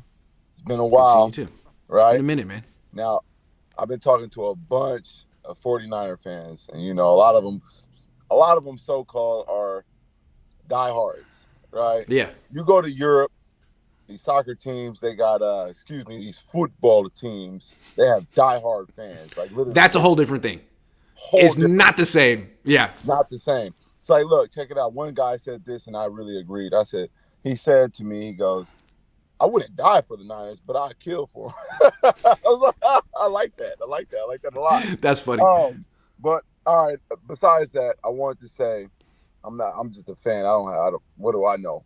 But here's how I really feel. What spells dooms for me is you got Salah leaving. Yep. You got D'Amico Ryans now leaving. You got drama with not drama, but you got Jimmy Ward voicing his opinions and being, pretty outspoken. Almost like he's giving that the little double bird salute in the way out, right? Yeah. It's just remember the last time we had a bunch of leaders leave this team? What happened? That's exact 2014, man. It was after the third year of coming close, but not quite getting there, and it was exhausting. And who was it? Justin Smith said, "I'm done." Patrick Willis said, "I'm done. I can't do this anymore." Now, maybe if Jim Harbaugh hadn't gotten fired, they would have stuck it around for another, or maybe not, man. I don't know. That team was spent, and if you listen to the way that these players and coaches sounded after this season, man, they all look spent. Trent Williams, even Kyle, dude. Kyle was sitting there like, dude, he was we were seduced. We were seduced by Kyle Shanahan the Black. We are bamboozled by Kyle Shanahan the Gray. And we're almost we have to commit to Kyle Shanahan the White coming soon. Look at him. Is that a Game of Thrones reference? I don't watch that. No. That's Lord of the Rings. Lord of the Rings. Okay, Lord of the Rings. All right, fair enough. The Gray, so he was great. Okay. Yeah, you're right. You're right. Over time, you go from black hair like Barack Obama, right? He came in black. I mean, dude, the beard is getting gray, but I don't feel like he's maturing to go along with it, man. I feel like he's still immature. Just stress. It's crazy. Yeah. It's just stress. And I feel so bad, dude. I'm just like, where are we going? Where are we going, Grant? Where are we going? Where are we going? Where are we going as an organization? Should I watch? They're not gonna change anything, man. They're not gonna turn left. They're not gonna turn right. They're gonna say that they had bad luck and they're gonna win next year. They're gonna win next year, Jeremy, with the same formula. What are they gonna do differently, man? Nothing. I'm sad. This shit is... At a certain point, all these coaches leaving, they're gonna get depleted. Like, how could At a certain Jimmy's point, they're going to gone. miss their window. Both Jimmys are gone. I feel like both Jimmys are gone. D'Amico's gone. How many people are going to be gone? We're starting over. How many people are going to leave? And is that a vote of no confidence? Is that we missed our shot? I wonder. Is Trent Williams going to retire? Kyle said not, but Trent said, I don't know. I've thought about it. He said, honestly, right, I've thought about it. So we'll see. We'll all see. right, so before I go, I'm going to put this in the works right now, and I'm going to revisit this a year from now. We're watching you more than we're watching the 49ers next year. Oh. And that's not a bad I hope thing. not, because I got to say, That's I not a really bad like thing. Decembers and Januaries when the Niners are good. Oh, good times. Good times. Good times. Oh Keep my God. the gravy train rolling, Kyle. I like relevancy. I profit from it. Jed profits from it. Love it. Good stuff, man. Good to see Love you. it. All right, brother. Man. Later. Late. AK-49er, then Ethan. Then Papa Dragon. Then the Niners experience. AK-49er. What's up, buddy? What's up, man? How you doing? Man, I'm doing good. How about you? Happy Saturday. Happy Saturday, man. Happy Saturday. It's February 4th, and Jimmy Garoppolo's no longer a 49er. You can't say that yet, man. He actually still is, unfortunately. The day he's not, though, that'll be crazy. I got to make a special video for that day. Right. Special video. So, yeah. So I was just looking at our situation right now. So we have $15 million in cap room right now. Our quarterbacks are both making chump change, whether it's Brock or Trey, which I both think either whoever starts, I think will succeed, pending they're both healthy. And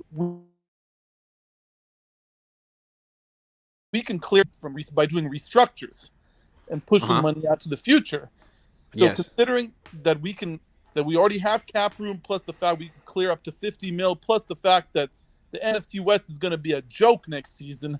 Like, we don't know who's playing quarterback for the Cardinals most of the year. You and I both know the Rams suck, and Seattle don't have a real franchise quarterback. The division should be there for the taking. So what's the chances that we go all in this year and next year? I think with Brock and Trey being so cheap, and the fact that we we have everyone in our prime, this is the year to do it, man. Like 94, just go all in free agency. I would hope so. I thought last year would have been a great year to go all in, but they got Travarius Ward and special teams. I mean, this year, I think we all think they need multiple starters on the offense and defensive line. They'll probably bring back Brendel and McGlinchey, and I don't know, man. They're gonna like sign Bosa and maybe Mosley and call it a day. I got a key potential free agent to watch out for. He ain't a free agent yet, but on free agency day, you're going to see guys getting cut due to cap casualty cuts. Mm-hmm. Khalil Mack. Keep an eye out. If the Chargers cut him, us bringing him in opposite Bosa.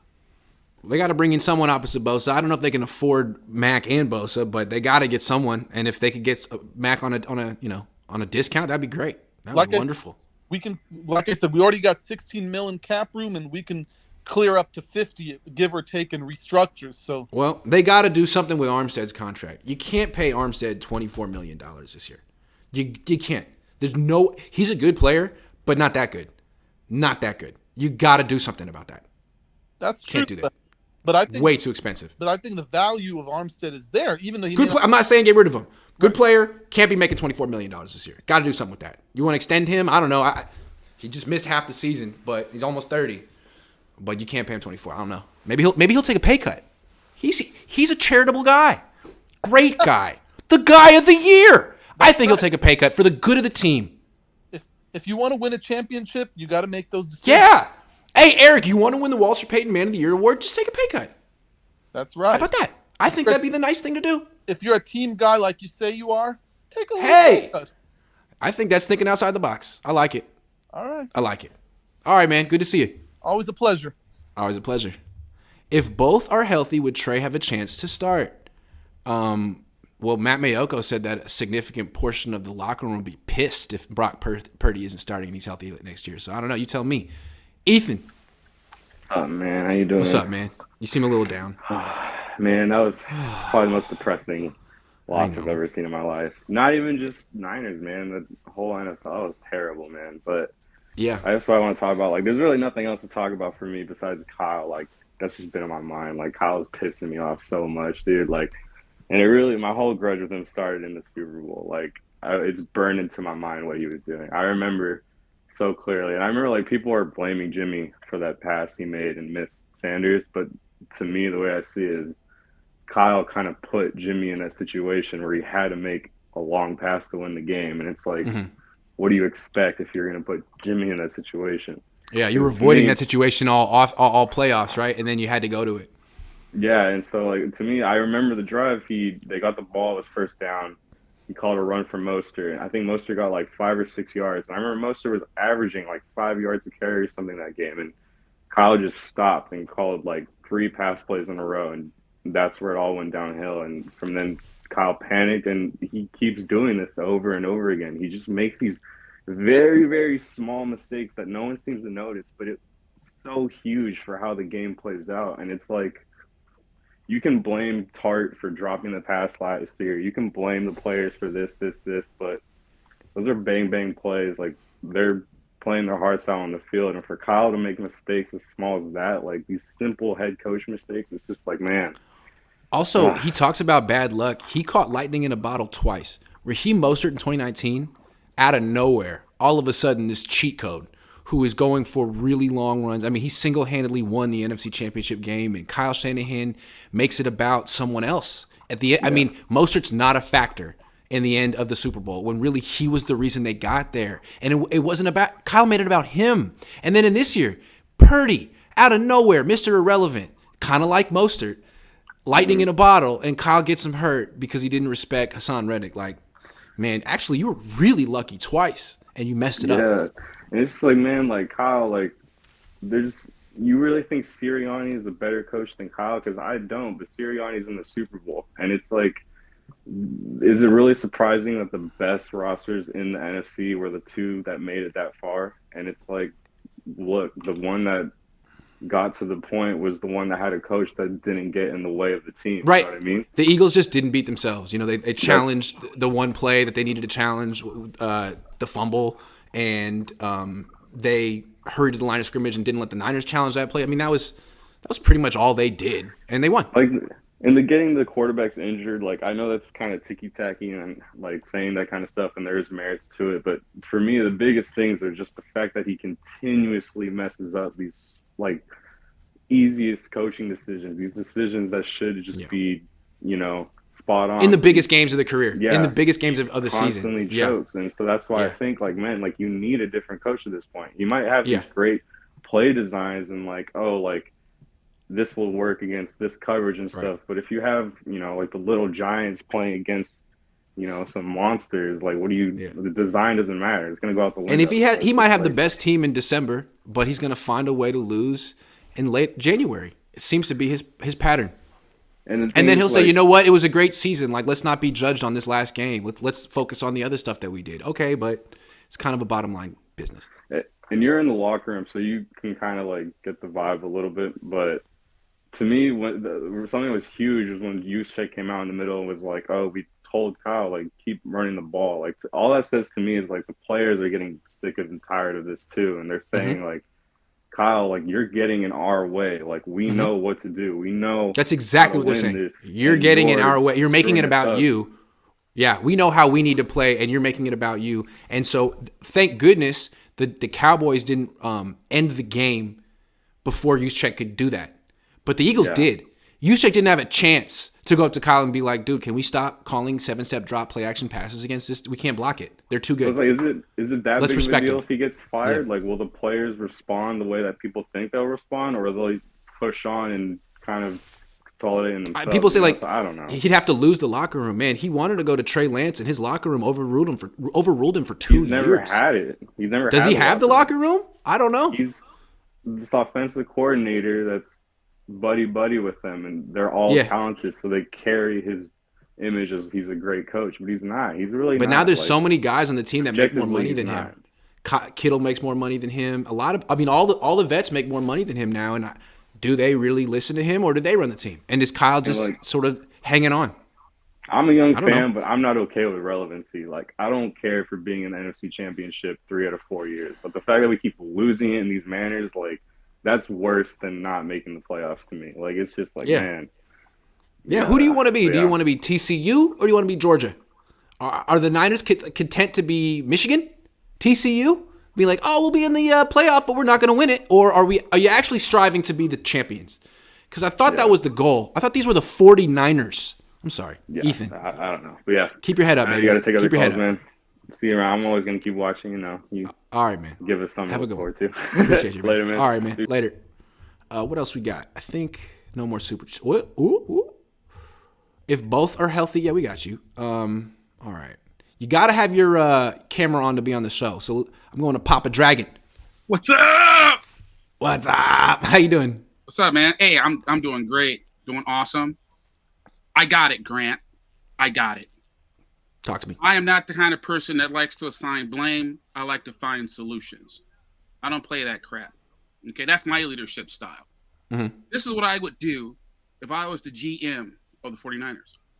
I would trade Kyle Shanahan for 2 number 1 picks to the Cardinals in division. Wow. That solves 2 problems for me. That makes the 49ers better because I would probably go get Eric Bieniemy or get Dorsey. Yeah. Okay? Uh-huh. And it makes the Cardinals better until Shanahan keeps running his little bitty tiny quarterback up the middle on quarterback power. Yep. That's what I would do. I like it. In essentially, we know that Shanahan can't play without a quarterback. Period. He can't. I told you this a long time ago. We chatted. We talked about leadership and the lack of leadership. It's obvious that most of the leadership on this team comes from everybody except from the head coach. Yeah, defensive coordinator, players. Yeah. Period. Fred Warner. Yep. Period. Yeah. Like, the Eagles head coach is not a better coach than Kyle Shanahan, but he's Better a leader. better leader of men. No question. Better leader of men. Now, and apparently a better game manager. Kyle freezes. Oh, we got to hold on to these. We need these first half timeouts. Got it. Which we're never going to use, by the way. Brain freeze, blue screen of death, error codes. I don't know what the hell goes on with this dude. And just essentially his whole persona just kind of matriculates down the entire roster. You know what I mean? Down the entire roster. So guess what? Kittle thinks he's won 3 Super Bowl rings. Yep. Obviously, he was the one that says, "Oh, well, Purdy's not playing next year. I'm going to be pissed." He said it. I don't know, but I know why you would think that. Yeah. I bet my life on it. He's the one guy that said that shit. I know why you feel that way. And I understand. That's probably I literally have no idea who it was, but that would be my guess too. If we were all guessing, everyone would guess Kittle, but I don't know. Exactly. I mean, it even sounded like him. Like the words kind of sounded like something that would come out of his mouth. Yeah. Exactly. Yeah. Yep. It's like this locker room is so cliquey. I've never seen a locker room be cliquey. They're cliquey. It's like a fraternity, and there's like the brothers and there's the pledges. You know what I mean? It's like you're supposed to be one team, but Trey's a pledge, not a brother. You know what I'm saying? Not in the crew yet. Even Purdy, they treated him like a pledge, but Purdy was like the try-hard like pledge president. He's president of the pledge class. Got there early. As far as I can count, I believe this is the second or third time that the clique has vetoed the head coach. That's right. They do it a lot. They do it a lot. They do it a ton. They did it. They first they did it towards Trey Lance. Then they did it when they tried to sprinkle Trey Lance in the game plan. They did it there. Despite the fact that there's a history of that actually working in NFL. I mean, Pittsburgh did with the slash, right? Cordell Stewart. The point is that if the overall goal is to win, then they need to make decisions to help them win. Like, there's no excuse for them to do what they did. Like, for example, when Garoppolo went down, I'm like, they need to go get a quarterback that can win. Even if the quarterback is one-dimensional or limited, go get a Cam Newton. Go get a Kaepernick. Just bring them in. Even if you don't sign them, bring them in. Show your team that you're committed. Exactly. So if they think that by, I don't know, it sounds to me like they're coercing Purdy to, they're trying to coerce him to play next year. What they don't realize that Purdy's already a millionaire. He has money already before he played NFL snap. He doesn't have to play football if he doesn't want to. So it's likely Purdy won't be suiting up at the beginning of the year next year. That's how I would look at it. If I'm a GM, I can't count on him, and I can't count on Trey Lance. And the reason is because they're both injured. Right. You need to get somebody in your OTAs to learn the system now. Right. Period. Right. Yep. But you got to sign someone. Yep. I don't. And there's players that they can go after, but there's players sitting at home right now that you can say, "Hey, come on in. Hey, look, Cam, come in. If you can learn the offense, we'll give you an incentive Latin deal. You win the job, and then your salary is X or Y." Just anything. I mean, they got to scrape the bottom of the barrel at quarterback. That's how desperate they are right now, and it's their own fault. But you know what? There is a track record of "quote unquote" bottom feeding quarterbacks doing well if they have the proper support. And Seattle, Geno Smith. But you know what? Josh Johnson wasn't one of them. Sorry. Oh no! Oh God, no. No. No, I was worried about that, and from the very get-go, because if I'm not mistaken, I think I called it out every time I saw it. But he's run Purdy on a quarterback draw a couple of times. Purdy's terrible on quarterback sneaks. He's also late throwing the football, including where he got injured. He was late throwing the ball there. But he's a rookie. Sometimes he just doesn't have that anticipation to let it go. What he was he was better athletically than Jimmy Garoppolo, and he was better mentally upstairs than Trey Lance. And I don't trust. I love Trey Lance. I like the pick, but I thought that they would use Trey Lance like his dad used Elway, have him read half the field, big boots, long throws, run the ball most of the time. That's how I thought they would use him. Didn't think they were gonna, try to turn him into Franco Harris. Yeah, yeah. Papa Dragon, I got to take some more calls. We got 20 minutes left in the show, man. But thanks for calling in. Shout out to you and your dad, man. Appreciate you, brother. Thank you. You too. Drewber89 says, how many times have the Niners gone into half with no timeouts? Use them, man. The Niners experience. What's up, Grant? How you doing, man? Man, I'm good. So all this talk about quarterbacks got my mind a little bit blown, and I'll explain. So Trey Lance was the starter at the beginning of the year. All right. So that being said, did he outplay Brock and Jimmy? Because there was no word about Brock being better, because he even barely made the damn team because they got rid of the other quarterback. Right. And then when he went down, all right, they weren't even doing the same offense as they were doing with Brock Purdy, which I think Lance would have been able to run that just fine. But they didn't do that. But then you also see how the team was not about Lance and they were about Jimmy, and they still lost the games with Jimmy in the beginning of the year. So I think the offense just was not clicking. Agree. The second half, Brock comes in, and he's like a fucking savior. And he did really good. I'm not against Brock. I love Brock. He's doing great. But I really feel like that Trey Lance will start next year, or else Brock would have started instead of Trey Lance if he would have been better. Like, for example, if Brock had started at the beginning of the season and Trey had been the savior at the end, it probably could have went the same way, right? Like, the offense was struggling. The offense got it together. Yeah. That's wild. But other than that, that's really all I wanted to say, man. You're doing great, and have a good one. Where are you calling from? I am calling from Jonesboro, Arkansas. Jonesboro, Arkansas. Niner fans are everywhere. Are you the only Niner fan there? Yeah, unfortunately. Well, thanks for calling in, man. All right, bud. Thanks. Later. All right, man. Take care. All right, now here he is, the man, the myth, the legend, the Ramelia, SB champs. What's up, brother? We're still champs as we speak. We had a bad season, horrible season. We stood down. And guess who still couldn't win? The Can't Get Right crew from Santa Clara. The San Francisco 49ers. Yeah. And guess what? And unfortunately for Brock Purdy, I hate injuries. Coming from someone who played the 2018 Super Bowl, my team without Cooper Kupp, with a broken down Todd Gurley. Injuries suck. But the reason why the Niners lost the Super Bowl is because of what position? The quarterback position. Brock Purdy came in and was playing good. He was. Imagine if they didn't even pick up Brock Purdy. Kyle Shanahan would still be at under 500. And he'd maybe be on the cutting block already. And it's funny because they got if they had to have like an entire season of Josh Johnson, no offense, Josh. Yeah. And why was he that back? Or who's the other one? Sudfeld. If Sudfeld was the guy, oh my God. Yeah. And, right. And so Brock Purdy, the way I look at him, he's a gamer. He's young enough to be agile, mobile.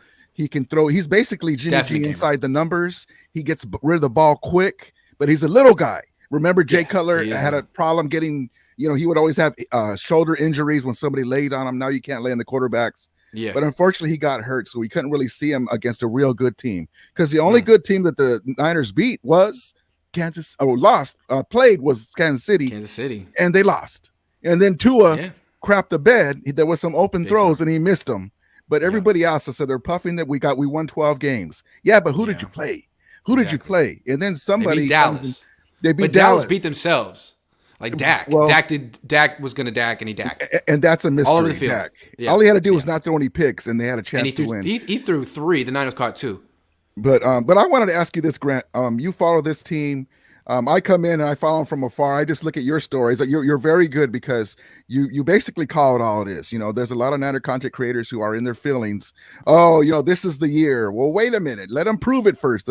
It's like my Dodgers. We win 110 games and then crap in the playoffs. Wow. That's the Niners. The Niners are the Dodgers. are the Dodgers. Except Yes, the Dodgers they did are. win that one. I was also comparing the Niners to the Memphis Grizzlies, but the Dodgers are a fair comparison. Yeah. Yeah, but at least we got the chip. And same thing with my Rams. Yes, we sucked this year. Like my man did earlier in the call. The Rams maybe suck. the worst defending Super Bowl champion season ever. That was bad. But if you were to tell me, look, you're going to win the championship, but the next year you're going to suck. Okay, I'll take it. Fine. I'm guaranteeing everybody in this chat would say the same thing. That is true. Actually, I swear I feel like Kyle Shanahan has brainwashed Niner fans to make them feel like what's important is to be in the mix every year, not to win it once. I swear. Yes, they still buy the jerseys. It's crazy, man. Yeah. The other thing, I know you got a limited time. I want to ask you this, Grant. Kyle Shanahan and McVay, right? We go back and forth. They're both very good offensive minds, right? Okay,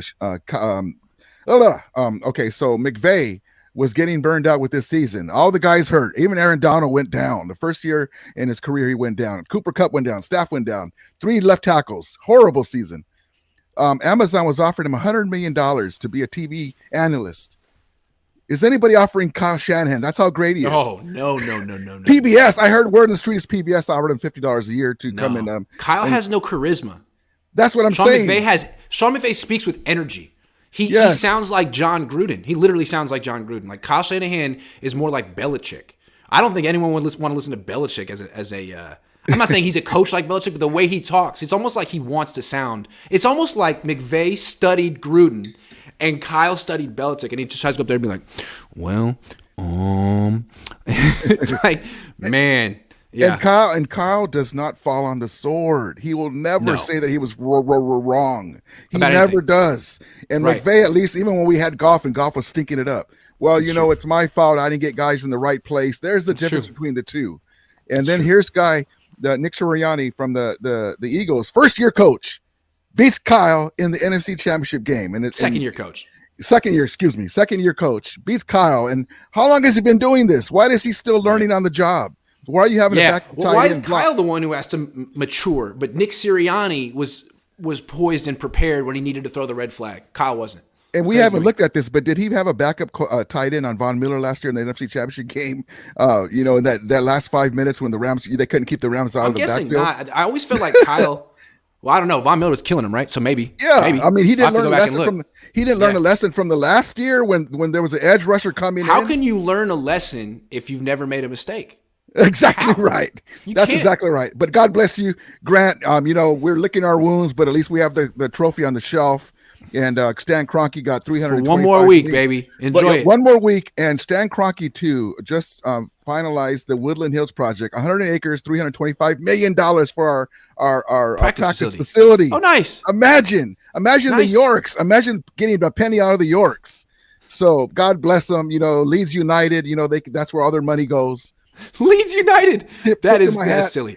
Yeah, but God bless you, brother. I appreciate you, and God bless Papa Cohn. Love him. We'll be back. We'll be doing these all off season. I'll see you again, man. Wonderful, brother. Thank you. Take care. Wilkes should help weak spot on defense the DBs. That is true. He is a great DB coach. He coached under Sean McDermott. Comes from a long line of good coaches. Irvin. What up, brother? What's up? Good to see you, man. It's been a while. It's been a while, man. How you doing? Man, I'm blessed, man. Can't complain at all. How you been? Same. I've been seeing you, man. I've been watching from the background, man. You've been killing it as usual. Thank you. But I just jumped on here real quick, man, just to give this idea that I had. Okay. Because it just kind of dawned on me as the season ended so pitifully. What maybe you can give me your opinion too. What do you think was the point of after seeing Brock do what he did? What was really the point of re-signing Jimmy Garoppolo? What value did that bring? Right, because on the one hand, they're like, Brock just blew the doors. He's impressed us so much, so we kept him on the team. Okay, well, if he impressed you that much, then why'd you bring back Jimmy? Why did you need Jimmy, right? You were impressed with Brock. Brock was great, and he ended up being great. Like, you were right. Why didn't you trust? Now, that's a good question. It's a good question. Now, you can't really fault Jimmy. Like, Jimmy did fine. He lost some games he should have won, but he did fine considering he wasn't there at training camp. But again, Kyle, like, why didn't you go with your gut here? Didn't you see it? You saw it. Or did you see it? You know what I'm saying? I don't understand. It must have saw something. I mean, did you see it or not? Well, yeah, exactly. Did Brian Greasy give you some, some type of analysis of the guy? I mean, did you not trust your coach, or did you not trust your rookies? Which we know you don't, because that's why Trey was. But here, let me get real bleak for you. Maybe it's a good thing that Brock didn't play right away, because Kyle can't keep a quarterback healthy for more than 8 games. Irvin, 8. Killing me, man. He's killing me, man. I don't see how Kyle develops a pattern. I mean, it goes back to Washington with RG3. How does he look these quarterbacks in the eye and then go to the press conference and be like, oh, I'm sorry that RG3 messed up his knee. I'm sorry that Josh Johnson hit his head. Like, wow, dude. Damn. Bro, that press conference was brutal. Wow. That was brutal, bro. He was really just taking all the blame off of himself. Like, I'm like, it's crazy. Come on. Again, it felt like a 15-year-old sitting down with his dad, and his dad's like, all right, man, you just crashed a 5th car. What happened this time? And he's like, do we even have – I told you what happened. That's a stupid question, Dad. It's just like, dude, you're acting like a kid who got in trouble and is deflecting blame. Is crazy, man. You've done this before. You've gotten in trouble before. We've had this conversation before, Kyle. Look, I'll leave you with this, man. And I'm going to stick to this until he proves me wrong. He's a great coordinator. He's a great play caller. All that. But as far as being the head coach, being a leader of men, it's not it. You haven't crossed that bridge. And there have been guys like that throughout. I mean, Norv Turner was that way. Now, I don't think Norv Turner was. He had a different type of personality. He was kind of quiet and meek. Kyle's just extremely arrogant. But for whatever reason, he's not a leader of men. I'm with you. Jim Harbaugh was a leader of men, but he's also not a champion either. Not a champion. That is true. I don't know what it is. He's never going to be a champion, I don't think. And I don't know that Kyle will either. Yeah, that's just the one gene that his daddy just didn't pass down to him, man. So yeah, it's too bad. I don't know, man. All right, man. Good to see you, dude. You too, bro. All right, next time, man. Take care. All right, next time. If BP comes in instead of JG, do we have the number 1 seed? Yeah, it's a good question. If Kyle Shanahan could keep a quarterback healthy for more than 2 months at a time. Dustin, what is going on? You're muted. Just press the little mic button on your screen right there. Boom, there you go. Hey, what's up, Grant? Hey, first and foremost, I don't know if Bosa is coming back. Tell me. All right, because I think about it. So his agent says he might take a pay cut, right? Or he said that. Doesn't have to be the highest paid, whatever. Yeah. Blah blah blah. That sounds like he's trying to avoid the Forrest Buckner treatment, where he gets shipped out somewhere else. Where they're like, look, Bosa, we like you, but we're not going to spend $40 million. We're not going to spend what you could get from another team. We know you could get more somewhere else, and we're not going to do that. That's interesting. Yeah, he said he wanted to play with his brother, and like at the end of the contract, I can see that happening. Yeah, and him not wanting to stay around. I hate to be bleak. Hey man, but I mean, I'm if they trade him and get a bunch of first round picks, I would understand it. That's a lot of money to spend on one player who doesn't play quarterback. You're doing the same thing that you did with Kinlaw, and that's not the greatest idea. That's true. But again, What they did with Kinlaw was they traded Buckner for 1 first-round pick and spent it on – like, Buckner was the 7th pick in the draft. He got better. They traded him at 25 years old for the 13th pick in the draft. Like, whoa, you lost that trade. Buckner was a top 7 pick who probably should have been top 3 in retrospect. There's no way you were going to replace him at pick 13. I never understood that. But with Bosa, now maybe what you could say is you're not going to replace him, but if you get 3 first-round picks, you could get 3 pass rushers. Yeah, or you know what I mean? Two edge rushers and a right something like tackle. that. Yeah, and cap space. That's a serious problem solved. Yeah. Okay, interesting. So him saying I don't need them. Okay, maybe this is already happening. Who knows? Because the Niners are gonna the first offer they make Bosa is gonna be lowball, and he's gonna say, ooh, maybe I'll go play in Florida where there's no taxes. And then on the Niners side of things, if they play out, if they take his 5th, he's still in this rookie contract, right? If they take his 5th year. Okay, so if they take his 5th year option, he plays another year, and if they really want to keep him, they use the tag him. The tag him, yeah. It's expensive too, though. So Kyle's not. He's like almost doing a really good job. Yeah, that's Kyle. He's almost doing a really good job. The Kyle Shanahan story, love it. Yes, well put. Yeah, just let Trey Lance play the same playbook that you want him to play. He's not Kyle Juszczyk. Yeah. You have Kyle Juszczyk. Yeah. Run him up the middle. It's fine. Yeah. It's okay. Yeah. He gets paid for that. It's amazing. So like one of your last callers said, just give him the playbook that you gave Brock Purdy. Like let him run those plays and he'll do fine. Now on Kyle's other bad job is like in 94, a dropped pass that got called as a catch is bad luck. That's bad luck. In 2023, it's bad coaching. There's a challenge flag. You're allowed to throw the flag. Holding it. What could go wrong? It's the championship game. It's either we win the challenge, or we lose the challenge, but we at least and you get 2 of them. You get 2. If we win the challenge, we're not going home tomorrow. We're still in the fight. Yeah. So okay. That's a tough one, man. To me, like that's gonna be what Niner fans remember the most about Kyle, because Kyle can always kind of like deflect, like it's not my fault. It's Tyler Croft's fault. Like that was his fault. No one else's fault. You didn't throw the challenge flag. That's your job. And it's inexcusable. There's nothing he could say. All he said was, "Yeah, I didn't see the replay." So, who cares? And then the last thing I got, I was going to go into Harbaugh, but never mind. The last thing I got is, who would have been a great pair for Kyle to roll out his Wildcat offense? Jeff Wilson Jr. and Mary Mostert. That would have been great. Would have been fun. Phenomenal.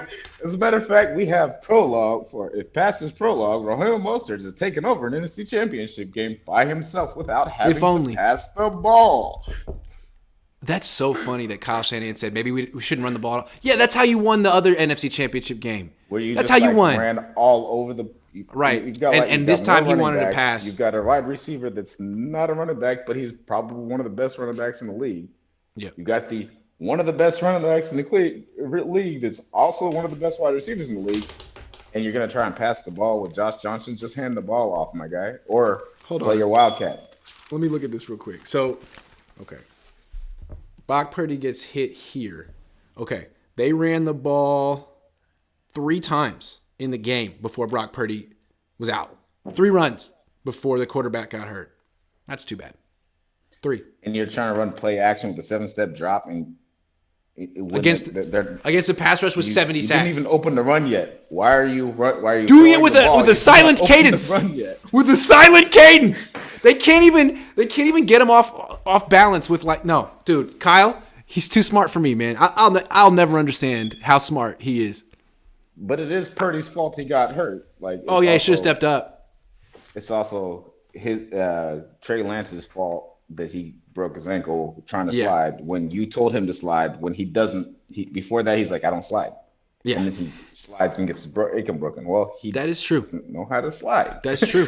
That's exactly what happened. Yeah. All right, that's all I got. All right, Dustin. All right. I appreciate your. I feel your frustration. What's up? One more thing. Have you been to my favorite restaurant in Seattle, where I'm at? Bongo's Cafe. No. Where's Bongo's? It's like Green Lake area on. Okay. I'm always downtown. Yeah, but it's just like straight up Aurora. It goes from downtown. You can't miss it. It's gonna kind of be hard to get around the block. Bongos. Bongo's Cafe. All right, man. Thank you. I'll be there. I'm looking for some new spots in Seattle because I always go to the same places. So thank you. No problem. Man. All right. Later. Cool Frog. I know you've been waiting around, but like you've been running. Are you ready? Cool Frog. You can end the show if you're ready. Are you ready? You ready? Yes. Let's do this, man. All right. Okay. Is this on? All right. You're on. Yeah. Okay. Can you hear me? Yeah. Stop moving. Okay. That's fair enough. Okay. So I want to come on here with a differing opinion. I don't think it's Kyle's fault. I'm going to disagree here. I don't think it's Kyle's fault because I think it's just unlucky injury. And especially on the play, where, you shouldn't block Hassan Reddick with the third string tight end. I think we can all agree on that. But on that play, Kyle can't agree on that, but okay. But Kyle won't even give you that, but okay. But on that play, Ayuk is wide open. He's wide open down the field. If Brock Purdy throws it, he doesn't get injured, and it's probably a touchdown. It's true. So I just think it's bad luck that all this happened. And I don't think we should fire Kyle. I mean, he's taken this team to great heights that we haven't seen since Harbaugh. It's true. And Harbaugh is a giant choker. Prove that with Michigan. He is. But is Kyle? When it comes, is Kyle?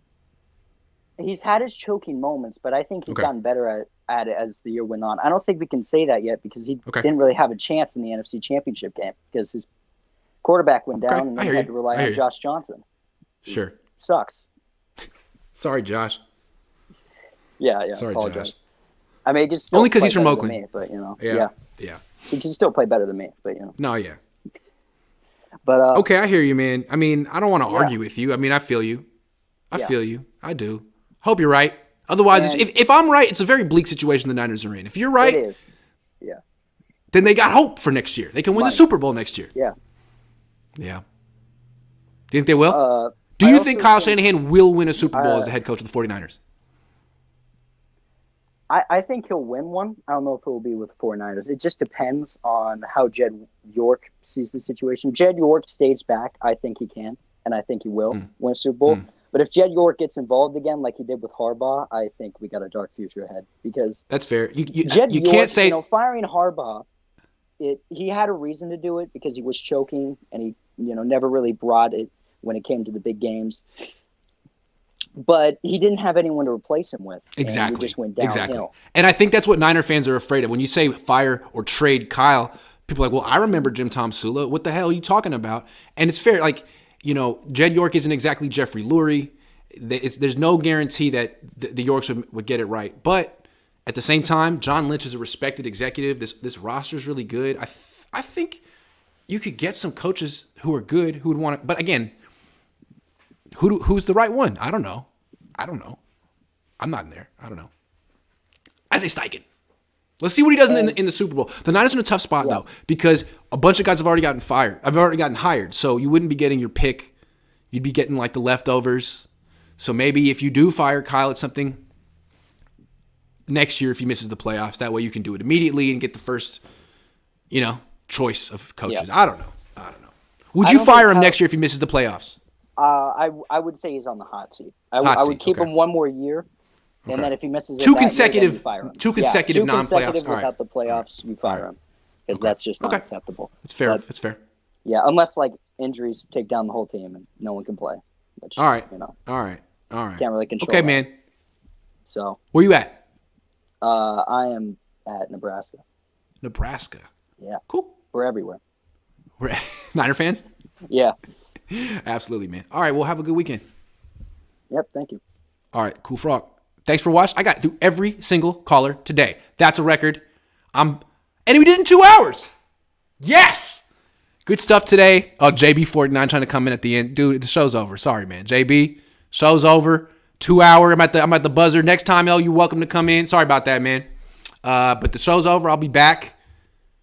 I don't know if I'll do another stream this weekend, but I'll be doing little intermittent, maybe vlogs around the Bay. And then on Monday, Ryan, Larry, the crew, the schedule's back. See what happens with the Niners. Maybe they'll get a defensive coordinator.